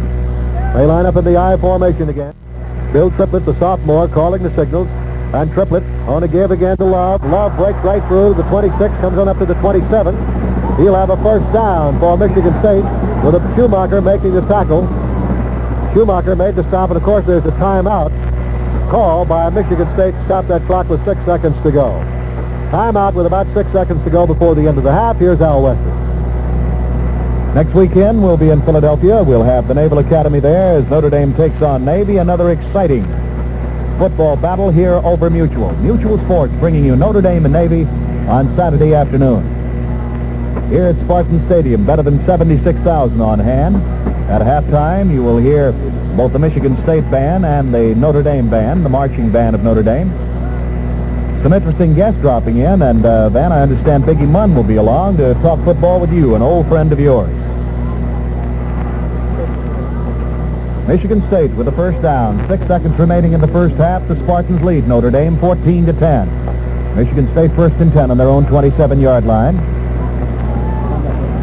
That defensive front wall of Kuchenberg, McCoy, Norrie, and Lauk played some fine football this afternoon for the Irish. This will probably be the last play before the end of the half. And Triplett calling the signals. He's got a 1st down, and he's going back to throw. Back he goes. He looks. He throws the home run ball, and it is intercepted by Notre Dame. Glock intercepted the ball. And time runs out at the end of the first half. With the score, Michigan State 14, Notre Dame 10. You're going to hear a tremendous roar in just a moment as the Michigan State team, listen to this.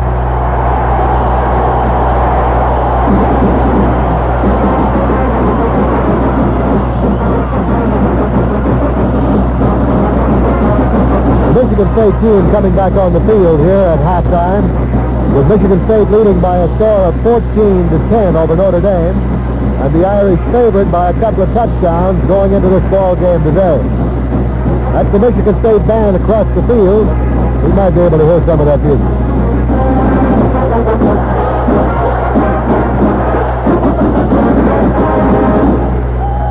Now here's Notre Dame coming back on the field. A lot of Notre Dame rooters over there begin to yell.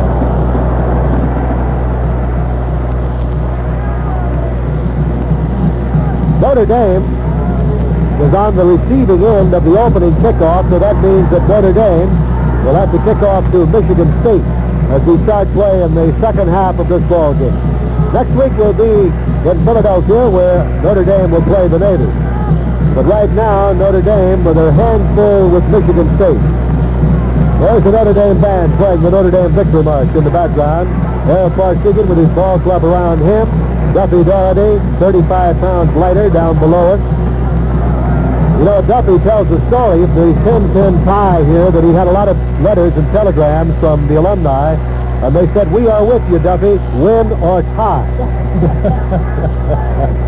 Because he's one of the funniest after-dinner speakers in the country, and as Al recited to you earlier, has one of the finest coaching records in the country.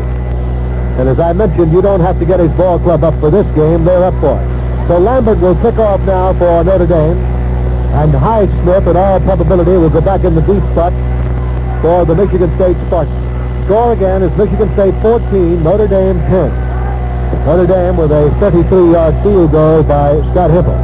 So Highsmith is going back deep. And we're just about ready to go here in the second half. Anderson, number 44, is dropping back there along with Tommy Love. We're waiting now for the referee, Hamilton's whistle. There it is, and here's the boot by Lambert, and this one is coming down to the 5. It's taken by Highsmith to the 10, 15, 20. He's to the 24-yard line with it, and it's dropped right there. And the tackle was made by Laut along with Reed. And so it'll be first down and 10 to go now from the 24-yard line of Michigan State. The Spartans have the football. They have it first down and 10. Midway between the sideline stripes on the Michigan State 24. Notre Dame defensively with Kuchenberg, McCoy, Norrie, and Laut up front. Kelly, Olsen, Wright, Schumacher. Standring, Block, and Reed backing the line. One flanker, Wiedemeyer out wide to the right. And here's Triplett rolling out the right, looking and throwing and completing at the 35-yard line to Foreman. Is tight end, and a flag is down.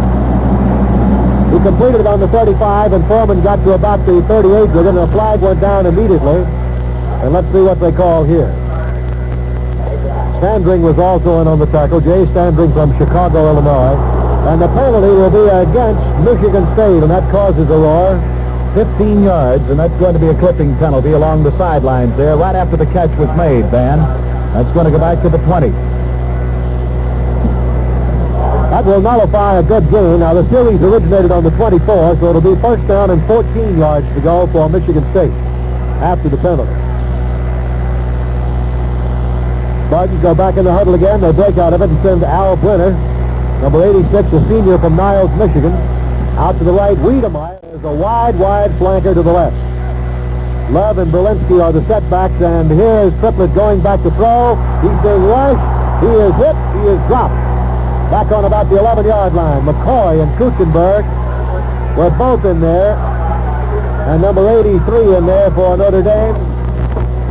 Or check that, Norrie, Eric Norrie, Laut, 93, in to make the tackle. Bardell is going in now, number 83. He's from Allen Park. And Notre Dame fans listening on mutual affiliate WJBK in Detroit.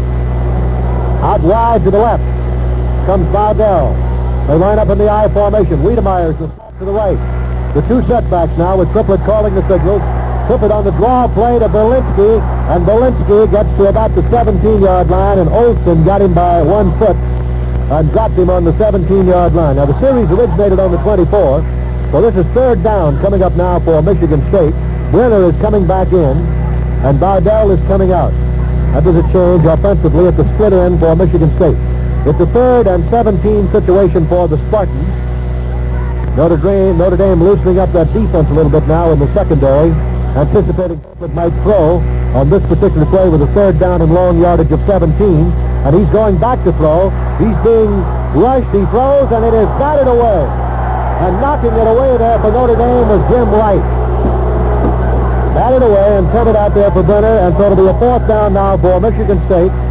And the Spartans will get their kicker in. Berlinski, who's already in there, of course, and he's the fullback, and he'll drop back to do the kicking. Now Notre Dame will drop back number 7, Joe Theismann, number 20, Bob Gladjoe coming back.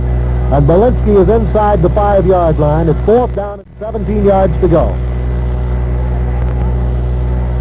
Here's the boot. It's almost blocked. Straight up in the air, and Gladjoe lets it roll and goes out of bounds. Right in front of the Michigan State bench down below us on about the 47-yard line. That is a kick of 35 yards So it'll be first down and 10 to go now for Notre Dame. They have the ball, good field position on their own 47.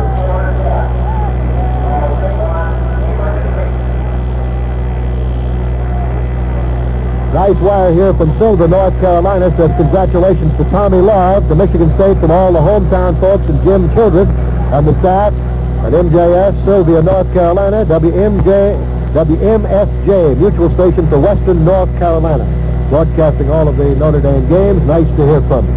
Here's a timeout on the field with the score, Michigan State 14, Notre Dame 10. Ready to go now with the ball on the 47-yard line of Notre Dame. First down and 10, Coley O'Brien to the left. Seymour to the right. Here's the give to Gladjo, and Gladjo rips through to the 46-yard line of Michigan State. Good blocking up front. He got it to the 46-yard line from the 47. Bailey made the tackle along with Rick Stahl. Jim Weingarten, the tight end on the left side this time. He had to get the outside linebacker, Don Law, and he did a good job on it. That broke Gladjo loose for the game. Low set now with Ducheny and Gladjo, the setbacks, and the pitches to Ducheny. He cuts back, and he's across the 45 to the 44-yard line. And so the Notre Dame Fighting Irish now with third down coming up in about a yard and a half. Hogan made the tackle for Michigan State. We've got 12 minutes and about 50 seconds of playing time remaining. Mutual sending the game across the nation and around the world through the facilities of the Armed Forces Radio Service. Notre Dame out of the huddle. They line up now in an I formation with a slot back Coley O'Brien. And the pitch back to Gladjo, and he knifes in to about the 43-yard line. And it's going to be mighty close. Rick Saul is the man who made the tackle, and we might have to get a measurement right here, Al. Ken Hess made an awfully good move on that, Ben. He read the play right from the right halfback spot, and he very rapidly got into pursuit there, and he was in on the play and one of the key men to make that stop. It's going to be very close. This is a key one, but it looks from here as though they may have made it. Well, you can tell by the crowd reaction if he did not make it, and it looks like it might be an inch or two short. I don't know. There's the crowd will tell you. He did not make it. It's about 3 inches short. Notre Dame with the ball on the 43-yard line of Michigan State will go for the inches, I'm sure, here. With 12 minutes and 9 seconds to go in the third quarter, and they're down on Michigan State 43. Sonnini goes out. Seymour goes out. So they're getting Paskin in there now to do some blocking. He'll run, actually it amounts to 2 tight ends in there for Notre Dame. 4 yards to center, McKinley and DiNardo the guard, Coons and Riley the tackle. They line up now in a straight T formation with a balanced line. Hanratty calling the signals. Now it goes into the I formation with a slot back, and the give is to O'Brien, and he's got a first down. Driving over left guard, first down, Notre Dame. Ball down on the 42-yard line of Michigan State. And it'll be first and 10 for Notre Dame. And that's an awful big gamble this early in the third quarter to be going with there. I'm not surprised to see the Irish believe that they could do it and need to do it, but it's an awful big gamble because had they lost that ball, Michigan State would have had great field position. All right, here's Trinity back in here again. He's flanked to the right, Seymour's to the left as he goes back in. And the give is to Gladjo, and Gladjo hits to the 40, getting 2 yards on the play. It'll be second down and 8 to go now. Ducheny trying to clear the way for him. Tackle made by Ron Curl, number 94. The right tackle from Chicago, 6'2", 225-pounder. So mark the ball on the 40-yard line of Michigan State. Second down and 8 yards to go. 11 minutes and 10 seconds to play in the third quarter. Michigan State leading 14 to 10. Seymour to the right. And they send Zimmerman as a flanker out to the left. And here's Hanratty going back to throw. He's being rushed. He has to get rid of it. He throws it. It's incomplete. And Michigan State is screaming now that it was intentional grounding of the ball. Pearl was putting the pressure on along with Nowak. Because he had it back close to the ball over there, and that's what they're ruling. So it goes to the 40-yard line again. So it'll be third down and 8 yards to go now for Notre Dame with the ball on the 40-yard line of Michigan State. The Spartans defense, sophomore studded, continues to perform magnificently here for Duffy Doherty's crew. Zimmerman is flanked out wide to the left. Jim Seymour goes to the right. Weingartner is the tight end on the left side. Hanratty on the call, and he's going back to throw. Rolling out to the left. Still scrambling around out there, and he's going to be hit. He throws, and it's completed. Down on the 35-yard line. He's short of a first down, and Gladjo was the recipient of the pass on the 35. Now we've got another big fourth down decision to make at that point. For Notre Dame on the Michigan State 35-yard line, 4th and 3, and once more the big gamble. Well, the ball is midway between the sideline stripes right on the Michigan State 35-yard line, and the Arrieta, the punter, is coming in. So they're getting the kicker in, and all probability he's going to try to angle it down to the sideline with 10 minutes, 15 seconds to go. Too much time, Notre Dame. It'll be a 5-yard penalty. 5-yard walk-off against Notre Dame. They took too much time to get the play underway. That moved it back to the 40-yard line, where it'll be 4th down and 8 yards to go. Well, the angle's just a little bit better there for the punt, I'm sure, so they don't mind the 5 yards there. As a matter of fact, they might have been working for the 5 yards to give him a little more room to angle at. And Arrieta has been averaging 25 yards a kick in the first half, so he's not been doing well. Well, and he doesn't want to get in that end zone. That's the one thing he doesn't want to do. He boots it, and it might hit him there. Well, this is the one. Well, look at this. This ball is going to stop down there on about the 1 or 2 yard line. A tremendous break for Notre Dame on the kick. The ball is dead, killed by Notre Dame on the 1 of 39-yard kick, and Notre Dame did exactly what they tried to do. What a moment now. What a moment for Duffy Doherty. Down on the sideline, Duff must be beginning to wonder if maybe the Shamrocks are starting to work for the Irish. Here he's got his ball club 99 yards away from pay dirt, leading 14-10 with 10:03 left in the third quarter. Early in the football game, and his ball club backed up to their own end zone. You can't be much deeper on the 1 yard line. All right, Triplett is the quarterback now for Michigan State. It'll be 1st down and 10 to go for Michigan State. The officials are in a little huddle now, and Michigan State going back in the huddle again as the officials are asking for the time. They're going to discuss where they're going to have dinner tonight. And they're talking it over. The ball is right on the 1 yard line. And now Duffy Doherty has called for Bill Triplett, and Triplett has come over to the sidelines to talk to him. Now, he is not charging a timeout against Notre Dame or Michigan State. He called it on himself, the referee Hamilton. 10 minutes and 3 seconds of playing time remaining here in the third quarter of the ball game, with Michigan State leading 14-10. Now, make no mistake about the passing game of the Irish. It's still as effective as it has been so far this year in the first 5 games. In the first half, Terry Hanratty completed 10 of 15 thrown for 111 yards. The big problem was the running game at the right time, and Michigan State's great defensive stands there in the last 5 minutes of the first half. So the Irish can still move the football. Right now, it's Michigan State's turn. 1st and 10 from their own 1 yard line. The quarterback sneak fumble. It's covered in the end zone. Let's see what happens. It's covered, I believe, by Notre Dame. We're going to have to wait till this official calls it. Touchdown, Notre Dame. We'll have to get the man that did it.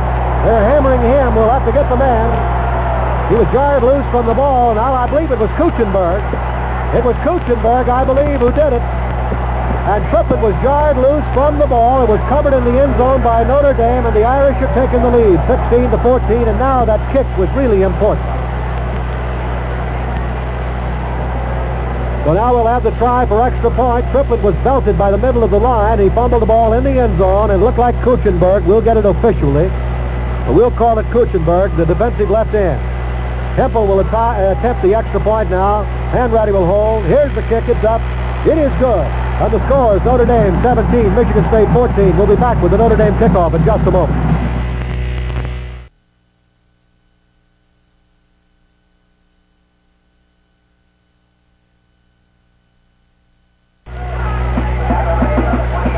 There's the kickoff by Lambert down to Tommy Love, and he runs it back to the 20-yard line of Michigan State.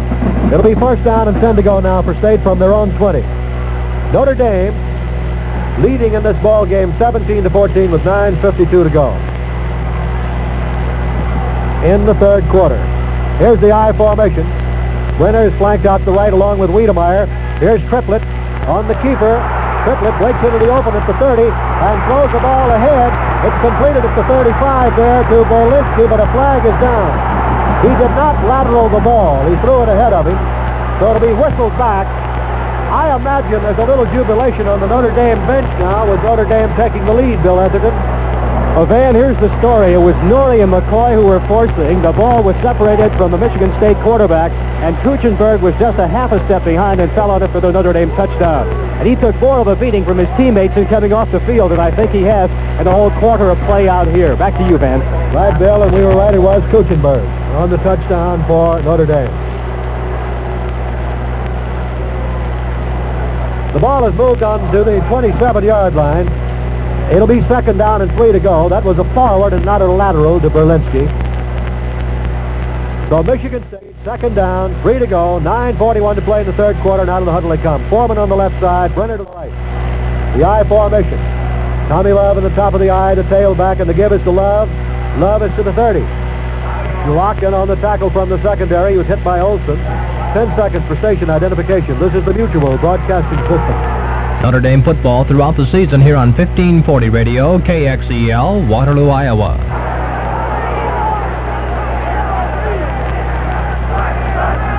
Van Patrick along with Al Wester and Bill Etherton. The ball on the 29-yard line. It'll be third down and 1 to go for Michigan State from their own 29. The I formation.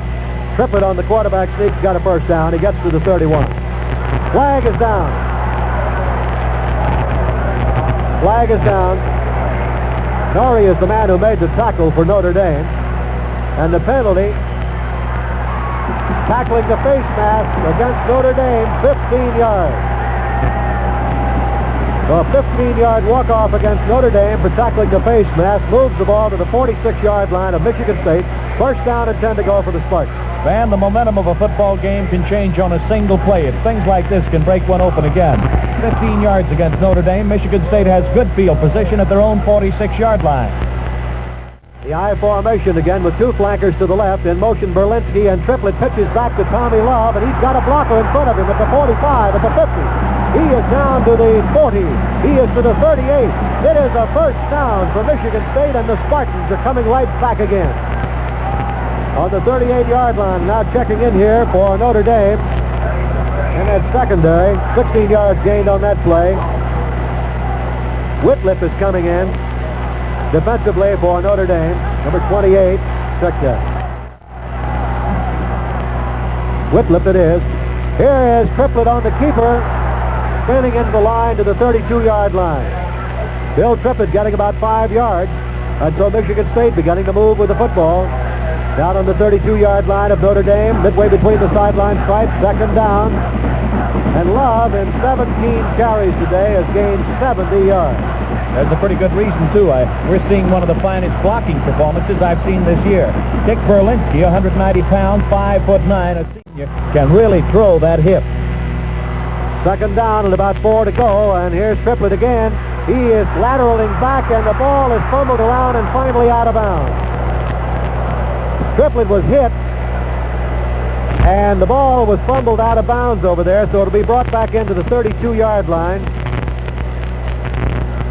And the down box moves around now to third down coming up on the 32 of Notre Dame, where it'll be third down and about 4 yards to go. Michigan State back in the huddle again. They're trailing 17-14. Notre Dame leading for the first time in this ball game. They send Brenner and Wiedemeyer to the right. Line up in the I formation with Berlinski and Love right behind the quarterback, Bill Triplett.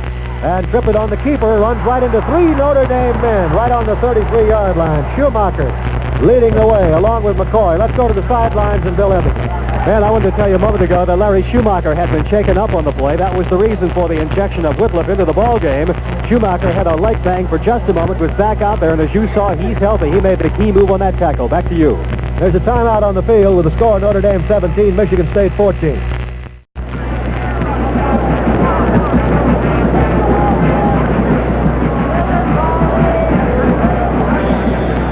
Ready to go now. It is fourth down and 4 yards to go for Michigan State. They have the ball on the Notre Dame 33-yard line, and you can be sure of one thing. They're going to go for this one. Spartans are back in the huddle talking over the situation. How they break out of it. They send Wiedemeyer out wide to the right as the only flanker. It's the I formation. Notre Dame defense is set. Signals are being called by Triplett.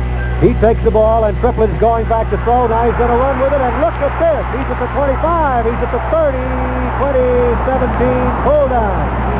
Oh, did he fool the Notre Dame defense on that one. He rolled out the right as though he might pass. He tucked the ball under his arm, cut back, and moved for the first down all the way to the 16-yard line of Notre Dame. A delayed trap play on that, and believe me, this fella Triplett can go.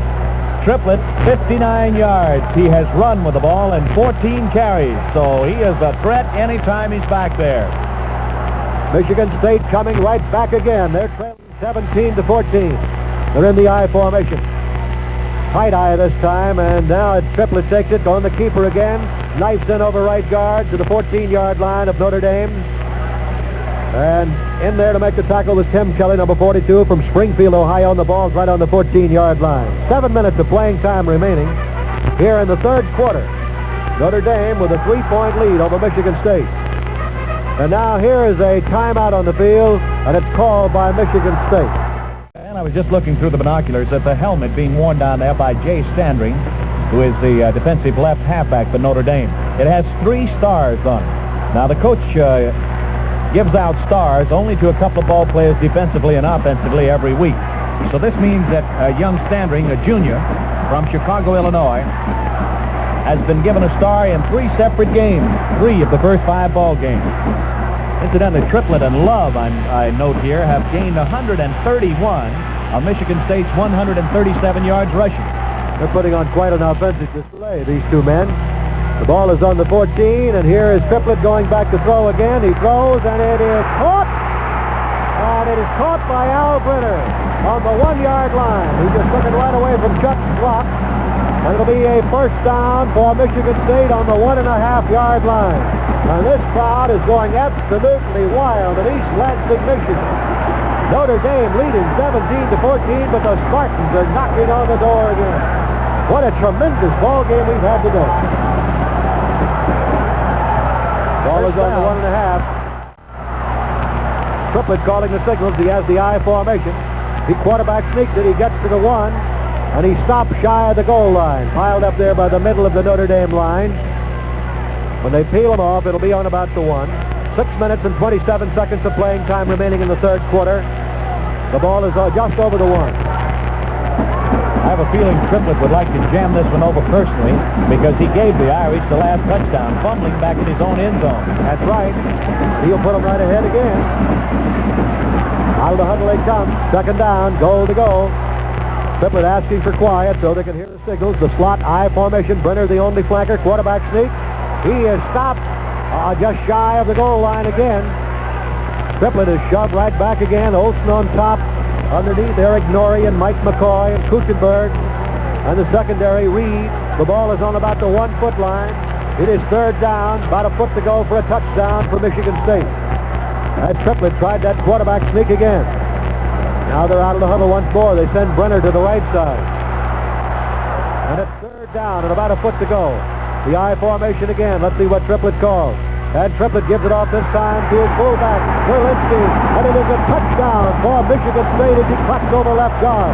And Michigan State is taking the lead, and listen to this crowd. Is it Love? Tommy Love following Berlinski. They moved 80 yards in 12 plays.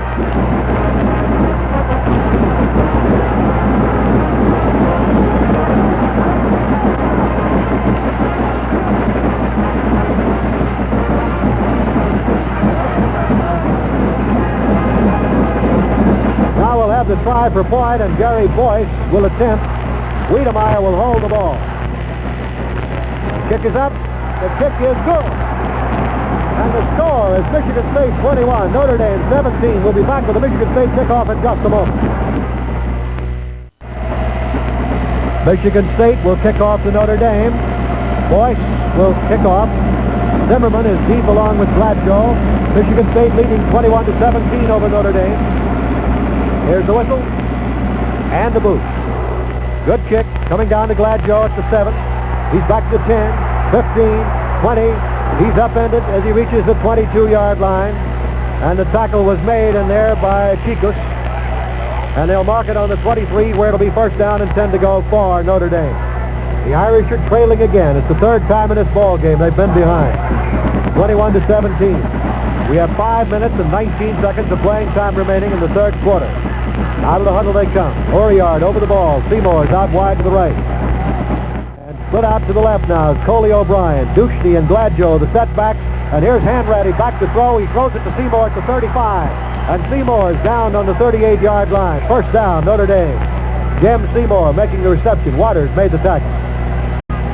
The Michigan State pass umbrella's opened up a little bit now, and that, of course, is going to give Seymour room to operate in. That's exactly what he wants. He wants a little running room there, and he went to the sidelines again. You watch this fellow Seymour, you'll see him work along the sidelines most of the afternoon. He's to the left this time with Coley O'Brien. Hanratty going back to throw again. He's looking, he's throwing. It's caught by Coley O'Brien. He caught it at the 41-yard line, was shoved back to the 44. It will be a first down for Notre Dame on the 41-yard line. Check that, where they're going to mark it down. It's up on the 48, they're going to mark it, and that's 17 first downs for Notre Dame. On the 48 is the first down. First down and 10 to go now for Notre Dame. Out of the huddle they come. And Hanratty trailing 4 points, putting the ball in the air. Seymour's to the right this time. Coley O'Brien goes to the left. Hanratty going back to throw again. He looks, he throws, complete to Seymour. Seymour's out of bounds at the 40-yard line. And he's working that sideline again, Al. That's exactly where you'll find him, either on the right side or the left side. He's caught 5 passes so far now for 73 yards for the afternoon. And this is why this big fella from Berkeley, Michigan holds all the records, everything in the record books in passing for the Fighting Irish. He has just rewritten the record books in his 3 seasons as a varsity player. Seymour's to the left, Gladjo to the right, the I formation. First down from the Michigan State 40. Hanratty is going back to throw. He throws to Seymour. He's got it, but he's out of bounds on the 27-yard line. Hanratty keeping that football in the air and moving.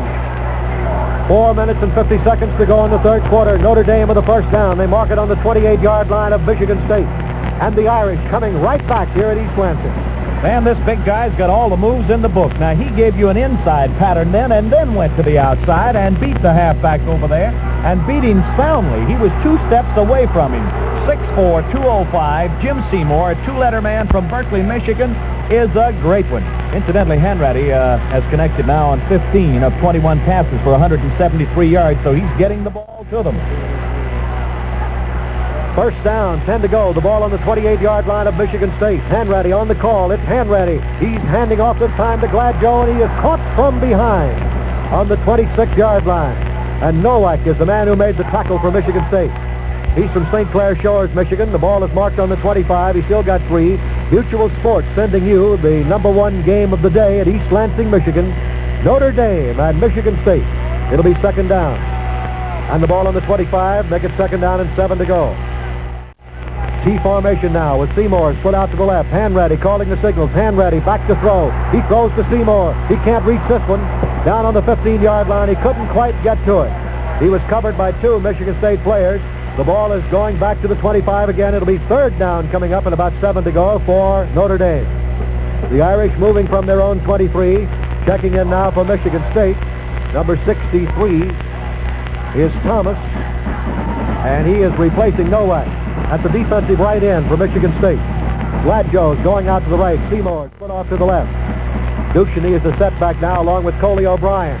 And here's Hanratty going back to throw again. Hanratty looks, throws into the end zone, and it is intercepted in the end zone. Intercepted in the end zone by Al Brenner. And so now the Michigan State Spartans will take over. First down and 10 to go, and they have stopped Notre Dame again. That interception did the trick, all right. This was intended for Jim Seymour, but Seymour went down in the end zone and had no way to come back. He had 2-on-1 coverage there, and he had no way to make a comeback on that. I think that Hanratty really didn't spot him until the last minute and then went to him. Let's go to the sidelines of Bill Etherton. Well, the Irish, as they came off the field, and George Coons, the offensive captain, is sitting right in front of me, are not very happy about that interception because I'm sure they thought they had a good drive and score going. Back to you, Van. Back to you, Van. All right, first down and 10 to go from the Michigan State 20. The Spartans have the football, and the give is to Tommy Love. He's hit right at the 20. No gain on the play. He was hit right at the 20-yard line. In there for Notre Dame, number 40 was Wright, the sophomore, 220-pounder. The ball on the 20-yard line. It'll be second down and 10 to go. We have 3.5 minutes of playing time remaining in the third quarter at East Lansing. Sandring, Schlott, Reed in that secondary. Schumacher, Wright, Olson, and Kelly backing up the line. And they have Kuchenberg, McCoy, Norrie, and Lauf up front. Notre Dame has 295 yards total. Michigan State, 202 yards total. Michigan State has 21 points. Notre Dame has 17. Here is Triplett going back to throw. He cocks his arm. He throws. It's completed. Completed on the 30-yard line, going over the 35, going to the 38. And it is Bowdell with the ball. He's brought down up on the 39-yard line. It's a first down for Michigan State. And the Spartans are coming right back now. Wiedemeyer goes in. Bowdell, who just made the first down, is coming out. This sophomore quarterback, Bill Triplett, gives you a lot of play action to the left, and then he'll send his motion to the left, a lot of movement there, and then he'll pass to the weak side. That is completed 6 of 11 for 92 yards. Here's Triplett again on the pitch back to Tommy Love, and Love is caught by McCoy, but not before he picks up valuable yardage. He's across the 45 and coming on up to the 47-yard line with that ball. That'll be a gain on the play of about 8 yards. It'll be 2nd down and 2 to go. 2.5 minutes to play in the 3rd quarter. Michigan State leading Notre Dame 21-17. And the Spartans are back in the huddle again. They're on the move once more on the 47, Michigan State yard line. They split Brenner out wide to the right. The I formation. Tommy Love on the top of the I to give it to Love. Love is hit as he reaches the 48-yard line. He got just about a yard on the play, and that's it. Middle of that Notre Dame line stiffening. 2 minutes, 4 seconds of playing time remaining. Oates was in there to make the tackle along with Eric Norrie, number 72, who's from Virginia, Minnesota. McCoy from Erie, Pennsylvania. The ball is on the 48-yard line. Bowdell is coming in. Wiedemeyer is coming out, and hurt on the play was Jim Wright. We'll go to the sidelines quickly and get Bill Itherton. Trainer Gene Paskett and physician Dr. George Collop are looking at Jim right now. Van, I'll tell you a little bit more in a moment, but he is definitely hurt. Back to you. All right, Lavin has replaced him at the linebacker spot. Here's Triplett. He slips and falls. He tries to make his cut. He slipped, he fell, and Oates made the tackle secure on about the 48-yard line, so that'll bring up the 4th down, and let's see what Michigan State does here. It is 4th down, and checking in now, number 41 for Michigan State is Smith, fullback. The ball is right on the 48-yard line. Van, I pointed out at this same spot, I think in the last series Michigan State had it. They picked up a 15-yard penalty, and they took the ball right there and jammed it all the way down for a touchdown to go ahead. Now this is the big 4th down, but they're going to punt. Berlinski is back there in kick formation. Reed is dropping back in the safety. Berlinski boots it deep. Reed is waiting for it, takes it on the 14, comes back to the 17, and he's hit by 2 Michigan Staters. In there, number 75 on the tackle, McLeod, 38 yards on the kick. So it'll be 1st down and 10 to go now for Notre Dame. They have the ball on their own 17-yard line. 1st down and 10 to go. Lavin had replaced Jim Wright, the injured ball player. We'll get the report from Bill as soon as he comes up with that information. 43 seconds to go in the 3rd quarter, and Michigan State leading 21-17. So back in the huddle now goes Notre Dame. They have the football. They have it on their own 17-yard line, and out of the huddle they come. They send Coley O'Brien to the left. Jim Seymour is in tight on the right side. Weingartner on the left side. And Hanratty going back to throw from deep in his own territory. Throws to Gladstone. He's got it and out of bounds on the 40-yard line. Hit out of bounds immediately on about the 41. We'll wait for them to bring it in. So Hanratty not wasting any time. Waters is the man who made the tackle. They're going to put it on the 41-yard line. 1st down and 10 to go now for Notre Dame from their own 41. Gaylord Ravenel, the quarterback there for Notre Dame. Hanratty deep in his own territory and throwing that ball. 37 seconds to go in the 3rd quarter. Here's Seymour out to the right. Coley O'Brien goes wide to the left. And Gladjo, the setback from Hanratty, is going back to throw again. He's being rushed. He looks. He throws. Completed to O'Brien at the 50. And he breaks away from the tackle, goes to the 45. And he's down on the 45-yard line of Michigan State. Great second effort there by Coley O'Brien. They had him 5 yards back at the midfield stripe, and he picks up 5 more, simply spinning away and walking right out of a tackle by a Michigan State man and going to the 45-yard line. Well, Hanratty has been finding his men. Ball on the 45-yard line. We'll check on that injury here right after this play. Gladjo and Seymour flanked out to the right. And here's Hanratty rolling out to the right, looking and throwing, and it is to Seymour, and it's batted down by Waters. And Seymour had him beat. Waters played the ball and played it perfectly. Let's go to Bill Etherton. Bill, they have cut away the trouser leg of Jim Wright, and it is the same leg which he had injured earlier and had missed the first 5 games. So it's the same leg. It is his knee, and he's being assisted. They're going to take him back in the locker room right now. Back to you, Ben. Well, he'll be through for the day. The ball on the 45-yard line. 7 seconds to go in the 3rd quarter. Seymour and Gladjo to the right. 2nd and 10 from the Michigan State 45. Hanratty giving it off this time to O'Brien, and O'Brien rambles to the 35-yard line with it. On down to about the 23. He dropped the football, but the whistle had blown down there, had it? Breslin is the man who made the tackle. Let's wait and see what happens. He was knocked out, and I believe Michigan State has the football.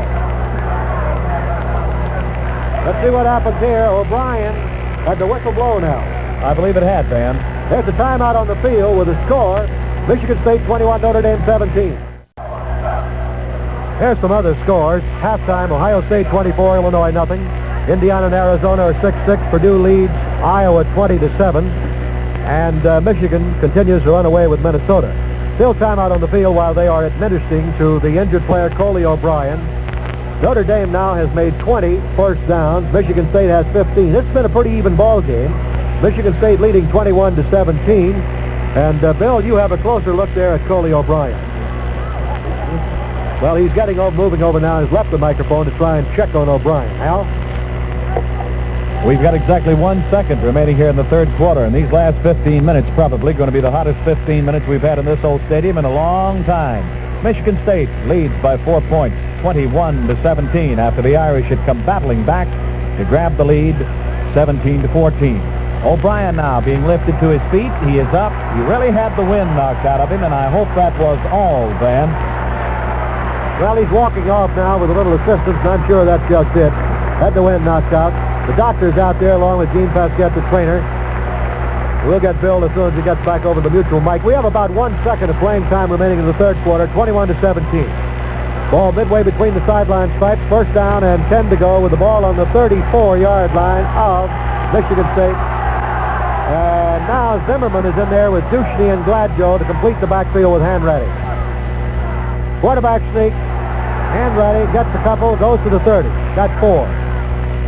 He got 4 on the play.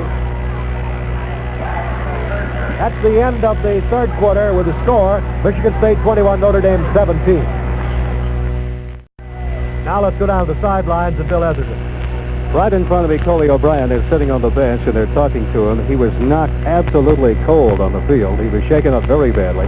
He apparently is not injured in any way except that he was just knocked out, man. It appears we may see him back in that ballgame a little later on.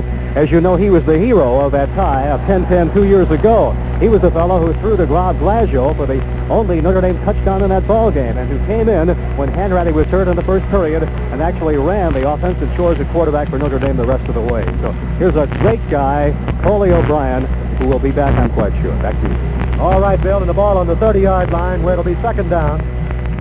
In the way of receiving, Seymour has caught 6 today for 93. Gladjo has caught 5 for 73 for Notre Dame. The ball on the 30-yard line. It'll be second down coming up in about 6 yards to go. We have exactly 15 minutes now playing time remaining in this ball game at East Lansing, Michigan. And you just couldn't see a better ball game than this one has been. Michigan State leading 21-17. And this ball game, of course, is far from being over. We've got a lot of action coming up in this last period. Notre Dame in the huddle now. Terry Hanratty at the controls, the 21-year-old, 6'1", 200-pound senior from Butler, Pennsylvania. And they have Duchney and Gladjo as back. Seymour to the left, Gladjo to the right. Hanratty on the call. Hanratty on the give this time to Duchney. And Duchney is thrown back. He reached the 30-yard line, was thrown back by Breslin and Law. And they're going to mark the ball on the 31-yard line. The series originating on the 34, so it'll be third down and 7. And here really is a key play now for Terry Hanratty. What would you do right here, Al? Well, I just wouldn't want to be the quarterback, I'll tell you that. When you've got a third down and 7 situation, you've got trouble. Here's a timeout called by Michigan State with a score, Michigan State 21, Notre Dame 17.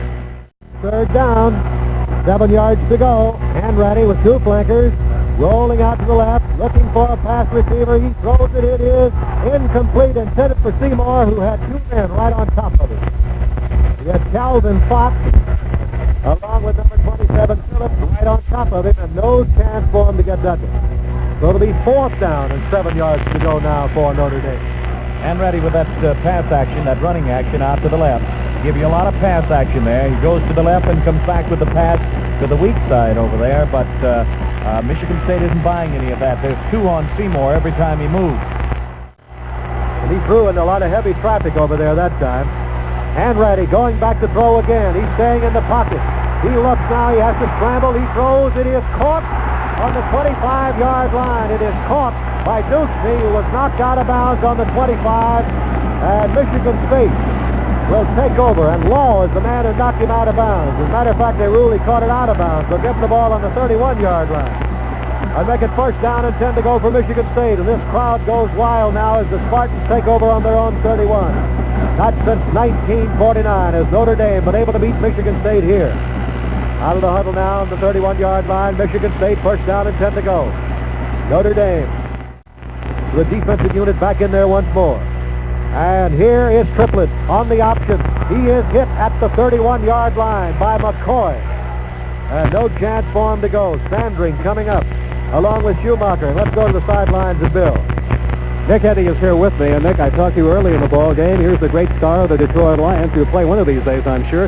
What do you think of the game right now, Nick? Well, as I said before, it's still one of these classic battles. It's really a hard-hitting game, and I tell you, this Michigan State team has really looked good. They have a young team, and look at they really come on and give Notre Dame the fits right now, I tell you.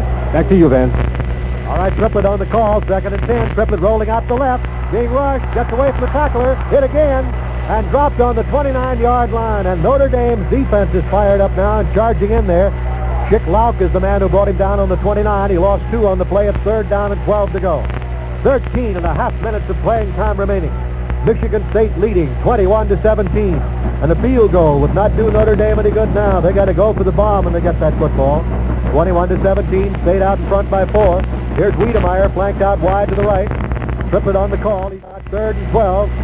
Berlinski is a setback with Tommy Love. And here goes Triplett straight back to throw. He looks. He's being caught out there. Breaks the tackle, but now he's thrown down. Back on the 23-yard line as the pressure is being exerted now by Notre Dame. That brings up a 4th down situation. Kutzenberg and Lauk and Olsen all putting the pressure on the quarterback Triplett. And that defensive Notre Dame now is really fired up. They've got to take the football back, and they know it. And that's exactly what they've gone about doing. In 3 downs, Michigan State has lost almost 8 yards. It is 4th down and 18 now. Theismann is going back along with Bob Gladjo to around the neighborhood of the 45-yard line. Berlinski's back in kick formation on the 10. He gets it away and booms it high and deep. It's going back to the 41. Theismann picks up a block, and he gets back to about the 44 with it, and that's it. That was a 36-yard kick. First down and 10 to go for Notre Dame, and let's see where they're going to mark it. It'll be on the 44-yard line of Notre Dame. First down and 10 to go for the Irish from that point. Hanratty coming into the huddle. 1st and 10 from their own 44. 12 minutes, 23 seconds to go. We're in the 4th quarter now at East Lansing. Ball on the 44-yard line. Notre Dame back in the huddle. Nobody called a timeout officially, but the officials have taken one now with the ball at the 44. So there's a timeout on the field with the score of Michigan State 21, Notre Dame 17. Flanked outside Seymour. And here's Hanratty giving it off this time to Gladjo. Gladjo to the 47-yard line, and he's brought down on the 47. Gain on the play of 3. It'll be 2nd down and 7 to go. That clock continues to move. Rich Saul, number 88, the junior from Butler, Pennsylvania, made the tackle. Ball on the 47, 2nd down coming up. About 7 yards to go for Notre Dame. Irish break out of the huddle. Uriard over the ball. McKinley and Donardo, the guards. Coons and Riley, the tackles. Zimmerman and Seymour are wide to the left. Gladjo going in motion out to the right. Hanratty is going back. He's looking for a receiver. He throws one. It is juggled around there by Weingartner and finally falls incomplete on the 40-yard line. That stops the clock with 11 minutes and 44 seconds of playing time remaining. They go back again to the 47-yard line. Michigan State leading 21-17. That's the 4th straight incompletion for Hanratty. Notre Dame with the ball on the 47-yard line. 3rd down and 7 yards to go, and out of the huddle they come. Zimmerman and Seymour are flanked to the left again. The I formation. Gladjo on the top of the aisle. And here's Hanratty rolling out to the left, looking for a receiver. Now he has to scramble. He throws. It's completed at the 45. Going to the 50 is Weingartner. And Weingartner's across to the 46, but I don't believe he got enough of the first down, Al Wester. And he was reaching for it when he was tackled there. He made a dive and tried to get the full 10, but like you, I don't believe he quite made it. It'll depend exactly where that ball is placed down, and it's placed down on the 46-yard line of Michigan State, about a yard to go. 4th down and 1 yard to go, and Hanratty is going to go for it here. He has the ball on the 46-yard line of Michigan State. He's got to take a gamble here. He's trailing in the ball game 21-17. field goals don't mean a thing. So he's got to try to get 1 yard right here. And here's probably the biggest play of the day for Michigan State. Here, flags go down. Illegal procedure. Illegal procedure is called, and let's see what they're going to do. Illegal procedure against Michigan State. First down, Notre Dame. Well, that's a real break for the Irish. They have it on the 41-yard line. That lineman moved, drew him offside. Van, I saw the middle guard make the move, and then as the official run up, the middle guard got down on his knees and said, "Say it isn't so." That was a great break for Notre Dame. They have it on the 41 now, 1st and 10. Here's Zimmerman out to the left. Seymour's inside him. Hanratty on the call. Here's the give now to the fullback, Ducheny, straight ahead to about the 37 or 38. We'll have to wait till they mark it. They're going to mark it on the 39, so it'll be a gain of 2 on the play. 2nd down and 8 to go. Time now, 10 minutes, 40 seconds to go. That's it. Michigan State leading Notre Dame 21-17. Next Saturday, we'll be at John F. Kennedy Stadium in Philadelphia. Navy will provide the opposition. Here's Zimmerman to the left. Seymour to the right. Hanratty going back to throw. He's looking. He's looking. He throws. It is incomplete. Intended for Gladjo on the 38-yard line. Let's go to the sidelines and Bill Etherton.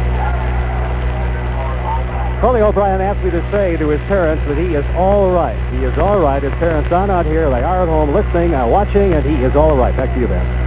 That's good news. Coley O'Brien is all right along the sideline. 3rd down. 8 yards to go. Another big 3rd down play for Terry Hanratty. 10-15 to go. 2 flankers. And Hanratty is going back to throw again. He throws, and it is caught by Seymour at the 24-yard line, and what a big play that was for Terry Hanratty. The whistle had blown. Seymour had 2 men on him, heavy traffic, but he came up with it. 1st down, Notre Dame. They're down on the 23-yard line of Michigan State. I have a feeling that might be the biggest catch Terry Hanratty's made today. Certainly it was a key catch. Now they are inside the 25, and the Irish look like they may be picking up a little momentum now. Gordon Hall is the vice president of Mutual Network, Allen, another Michigan State graduate. Long face at the moment. Here's Hanratty going back. He's looking. He's throwing. It is complete to Ducheny. He's down to the 12-yard line with it. It's another 1st down for Notre Dame, and the Irish are beginning to move now. 1st down and 10 to go. And they place it in on the 11.5-yard line. That's 23 1st downs for Notre Dame today. They're on the 11.5. Let's call it the 11 and keep it even. And Hanratty hit his mark that time. Fullback Ducheny went right straight down the middle. Ducheny. Out of the huddle they come. Hanratty is 20 out of 33 for 246 yards. Hanratty calling the signals. He gives on the draw play to Ducheny. Ducheny going outside right tackle, gets it to the 10, and that's it. He got exactly 1 yard on the play as the Michigan State defense was not fooled by that one. Tackle made by Wilt Martin, 220-pound sophomore from Anchor Bay, Michigan. The ball on the 10. It's 2nd down, 9 yards to go. 9 minutes, 5 seconds of playing time remaining. Michigan State leading 21-17. Now out wide to the right goes Seymour. Zimmerman is split to the left. Ducheny is a setback now with Bob Gladjo. It's Hanratty rolling to the left. Hanratty looks, throws to Weingartner, and he can't hold it on the goal line. He had it right in his hand. That's 2 or 3 times today, Al. He's had that ball right in their hands in the end zone, and they couldn't hang on. Well, he hit Coley O'Brien with one in the 2nd quarter that O'Brien could not hold on to, and it was a bullet. This was more of a lob, and of course, as Weingartner went down, hit the ground, he was juggling the football, and he just didn't find the handle. 3rd and 9 to go for Notre Dame on the 10-yard line of Michigan State. Hanratty now with 2 flankers again. Hanratty is going back to throw again. He looks, he throws. It is incomplete to Seymour on the 5. Had 2 men hanging on him and 3 men hanging on him. That stops the clock with 8 minutes and 39 seconds of playing time remaining. Notre Dame with a 4th down coming up at 9 yards to go on the 10-yard line of Michigan State. All right, Van, 8 minutes and 39 seconds now from this point, trailing by 4 points. Would you gamble? Would you go for the field goal? Would you hope to come back with another? Or would you still try to go for the touchdown? They can't make up their mind either. They've called a timeout for discussion. I'll tell you one thing. I'd trot right over to that little old bench. Let the coach make the decision. That's right. 21-17, Michigan State leading, 8 minutes, 39 seconds to go. Ball on the 10-yard line, 4th down, 9 yards to go.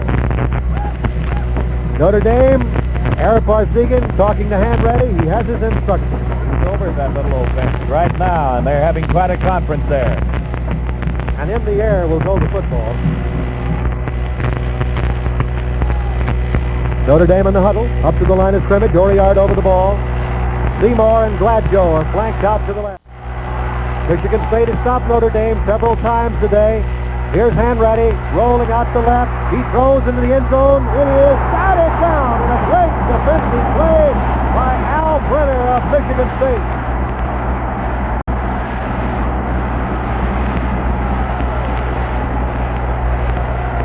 Al Brenner, the two-way player, made a magnificent save.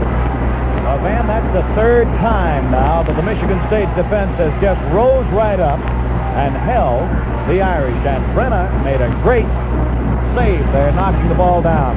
Incidentally, this feller Brenner had 27 tackles and 1 interception to his credit, so playing that safety spot, he knows how to handle the football.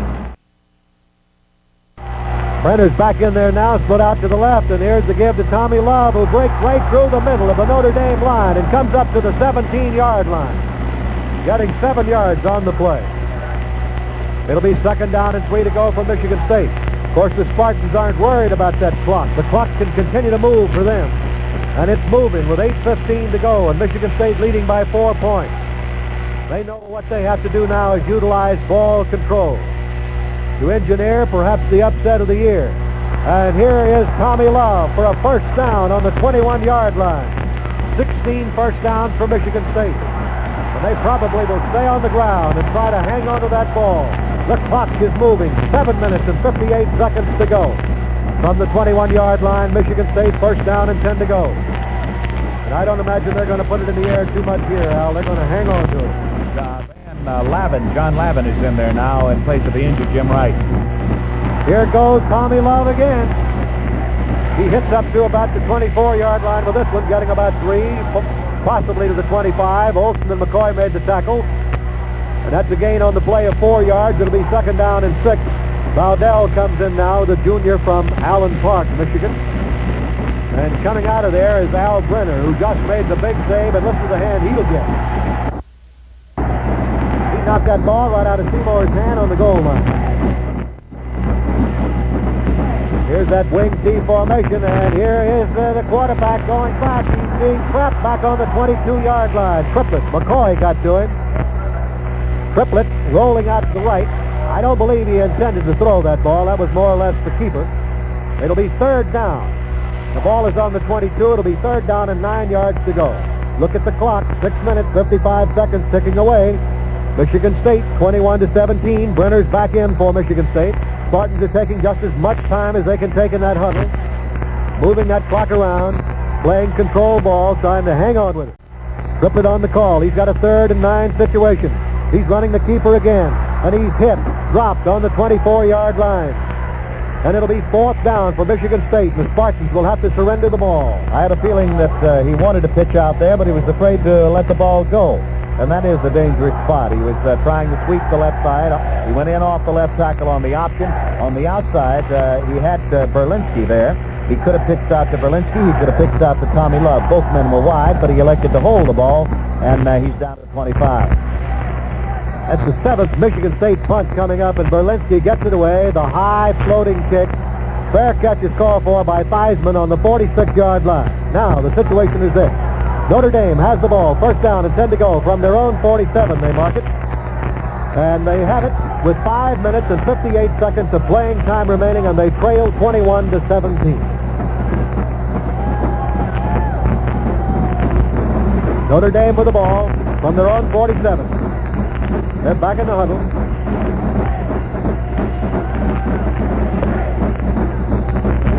Offensively, the Irish have been able to get that football and move it down the field. They've got it inside of the 25-yard line at least 4 times. But the real estate inside of that 25 van has been awful expensive, and Notre Dame has not been able to cover the ground. There's a timeout on the field with the score, Michigan State 21, Notre Dame 17. Notre Dame has 246 yards passing, 140 yards rushing, 386 yards. Michigan State 92 passing, 154 rushing for 246. But Notre Dame trailing 21-17. They have the ball on their own 47-yard line. First down and 10 to go. They send Gladjo and Seymour out to the left. Here's Hanratty going back to throw. He's looking. He throws. It's completed to Seymour, who takes it and goes out of bounds. Completed to Seymour at the 42-yard line. That might be a first down. We'll wait to see. They place it down. First down. First down on the 42. Seymour's caught 8 passes for 120 yards. Seymour goes to the right now with Gladjo. First and 10 on the Michigan State 42. Hanratty going back to throw again. He's staying in there, looking, flags are down, he throws, it is completed to Weingardner. He has it at the 41 and is brought down immediately, but there's a flag down, a holding penalty against Notre Dame.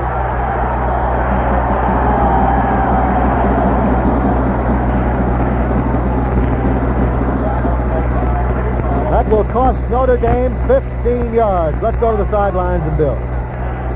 Well, down here on the sidelines, Van, there's a hurried conference between Ara Parseghian and Jeff Zimmerman and Frank Hanratty. And now Zimmerman leaves, so evidently something from the boys in the box, Paul Schultz and George Sessick, and a play sent down to be used right now. Back to you.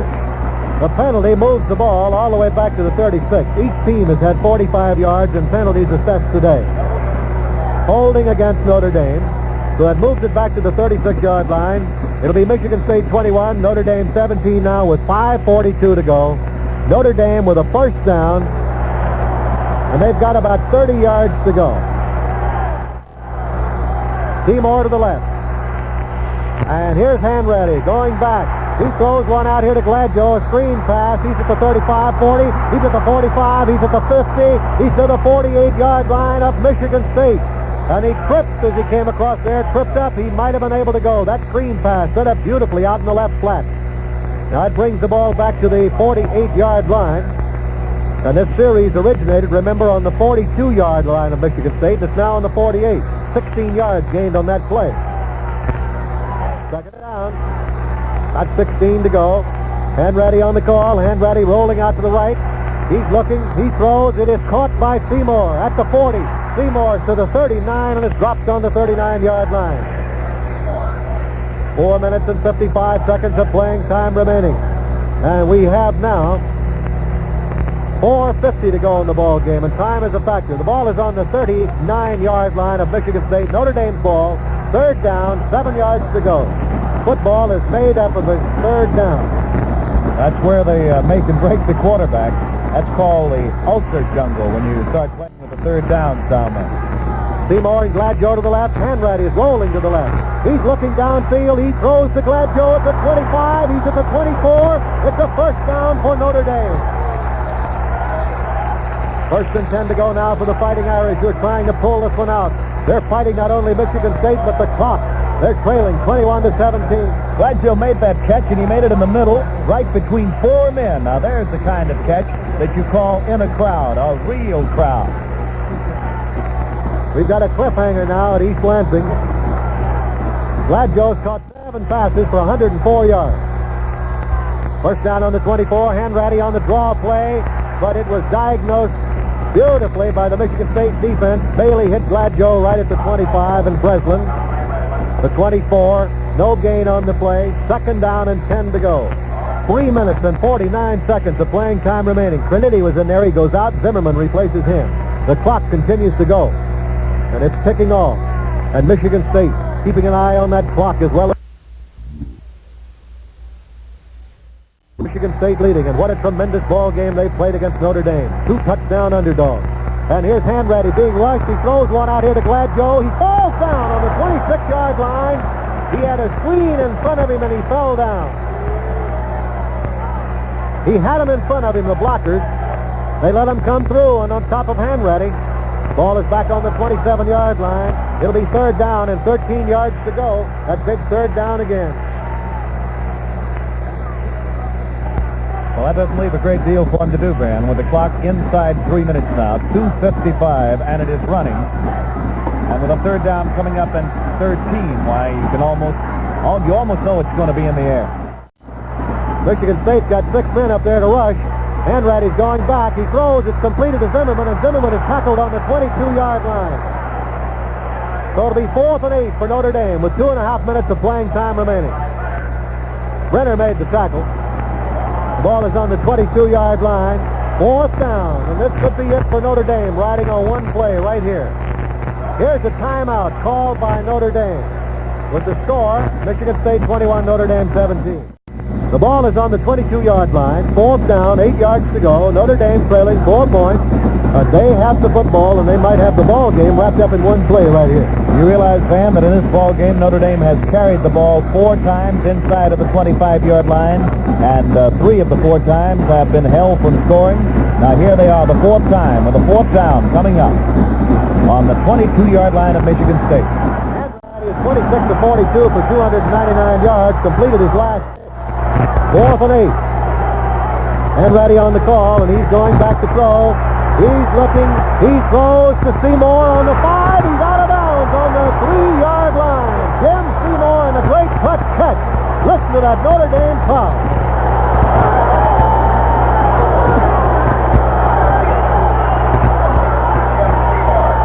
Jim Seymour with a great clutch play.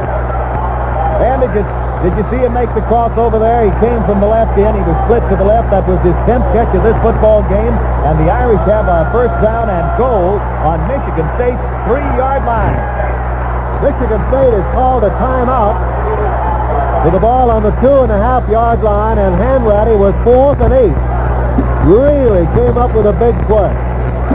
What a clutch play. And he came up with it with the big man, Jim Seymour. That's 35 passes that Seymour has caught on this season. He had 25 catches for 333 yards and 3 touchdowns going into this ball game. 3 catches in the first half. Now let's go down to the sidelines and Bill Etherton. Al Wester, you've often told me about Mardi Gras in New Orleans, and I tell you, there was a Mardi Gras here on the sidelines just a moment ago when Jim Seymour made that key catch at the 3-yard line. But I'll tell you, if they go the other 3, it'll be nothing compared to what will follow that score. Back to you. 2 minutes and 18 seconds remaining here at Spartan Stadium in East Lansing. Michigan State leads Notre Dame 21-17, but the Irish have the ball 2.5 yards away from pay dirt. And once more, Michigan State must dig in. They have been battling with their cleats dug into that goal line most of the afternoon, Van. Well, they have been nothing short of miraculous the way they've played today, a 2-touchdown underdog. And the ball on the 2.5, and out comes Notre Dame. 2:18 to go. The Notre Dame partisans across the field begin to roll. Hanratty on the call. And Hanratty on to give to Gladjo, and Gladjo gets just about a half a yard, and that's it. He got down to the 2-yard line. He's stacked up over there to the left side of that line. Dawson and Martin and Saul and Bailey. And the ball will be placed on the 2. It'll be 2nd down and goal to go, and it's 2 minutes and 3 seconds to go. 2-3 to go. They're getting another big tackle in there on this goal line stand. He's going to have to run out. He didn't get in there in time. 1:51 to go. Hanratty calling the signals. Hanratty on a give to Ducey. He's knocked down back on the 4-yard line. Oh, that charges Michigan State defensive line in there. And the ball now is on the 4, and it was Dawson who came in there. They mark it on the 3. 1.5 minutes to play. It's 3rd down and 3 yards to go. And here's Seymour coming in now for Notre Dame. 3rd down. They've got 2 more tries with 3rd and 3. And the clock is moving. 1 minute and 20 seconds of playing time remaining. So hang on. Out to the left is Jim Seymour. Hanratty calling the signal. They're in the I formation, and Hanratty rolling out to the left. He throws to Seymour. He can't get it. Cannot get it. It's an incomplete pass in the end zone. It is 4th down. It was Heft in there defending. And it is 4th down and goal to go with 1 minute and 9 seconds to play. Here's Al.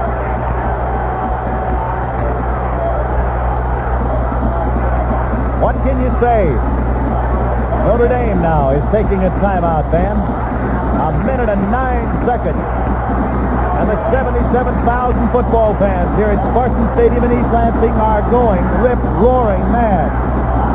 Michigan State's defense has been absolutely magnificent this afternoon. Twice in the first half, in the last 5 minutes of the first half, they held Notre Dame within their 10-yard line. Already they have done it once in the last 5 minutes, and now again Notre Dame, for 3 downs, has been unable to dent that line. Lost a half a yard, actually, in the 3 tries, Al. They had it at the 2.5. They have it now at the 3, and they have 1 more down with it and 1 minute and 9 seconds. Well, Hanratty only needed 1 down a moment ago to make the pass on 4th down for a first down at the 2-yard line, the 2.5-yard line. So he has that 1 down to play with now, and this may be and should be the ball game. We're ready to go. 4th down. 3 yards to go. 1 minute, 9 seconds to play. Notre Dame trailing 21-17, and here we go. Hanratty on the call. Hanratty is rolling out to the left. He's going to run with the football. He's down to the 5. He fumbles the ball. It's covered by Notre Dame. Michigan State takes over.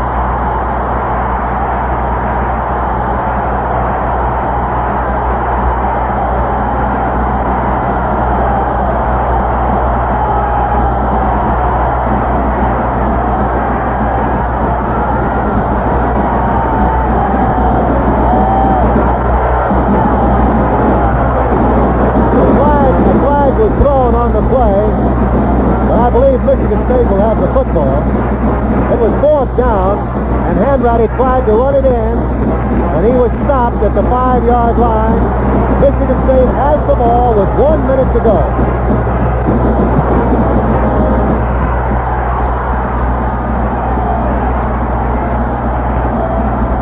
Let's take 10 seconds for station identification. This is the Mutual Broadcasting System. Notre Dame football throughout the season here on 1540 Radio, KXEL, Waterloo, Iowa.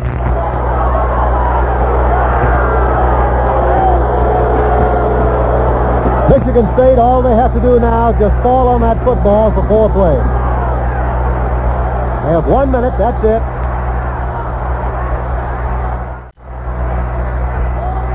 The give is to the fullback. He's hit the 3-yard line. Tommy Love into that blind. He stopped right there. The clock continues to go.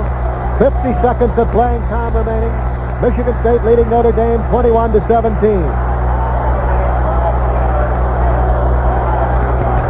Ball on the 3. They're counting off the seconds. All the way up to 40 yards. 40 seconds they're counting them off. You can hear them. They're counting off the seconds of Michigan State. This will be the upset of the year in football right here. Triplett calling the signals now for Michigan State, just falls on the ball. 20 seconds to go. And it's 3rd down coming up. Listen to them as they count them off. 15 seconds to go.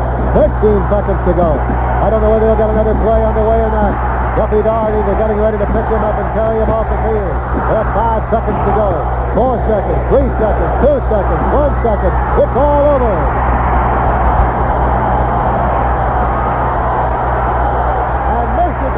Has engineered the upset of the year. They have beat Notre Dame 21-17. In just a moment, we'll present the wrap-up of today's game.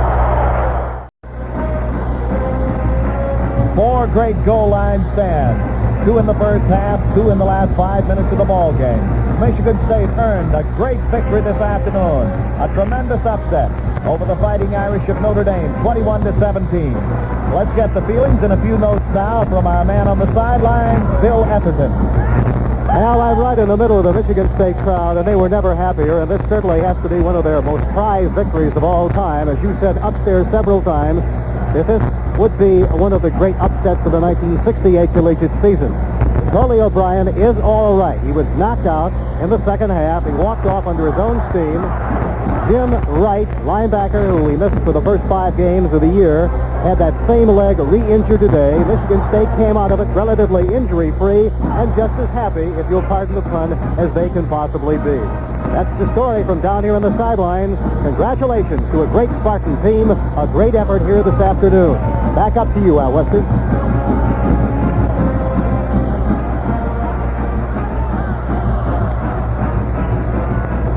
Well, here the Michigan State fans are rip-roaring happy. They are absolutely ecstatic over a 21-17 victory over Notre Dame. And so the jinx holds. The Irish have not won here at this stadium, at Spartan Stadium, since 1949. Once again, it holds up. Notre Dame came in a 2-touchdown favorite, and they lead, beaten 21-17. A fabulous effort put up by the defensive unit of the Michigan State Spartans, and I must say that Duffy Daugherty had his football team ready for this one. Halfback Tommy Love scored in the first quarter, scored in the third period, 2 touchdowns on the scoreboard for State as they beat Notre Dame 21-17.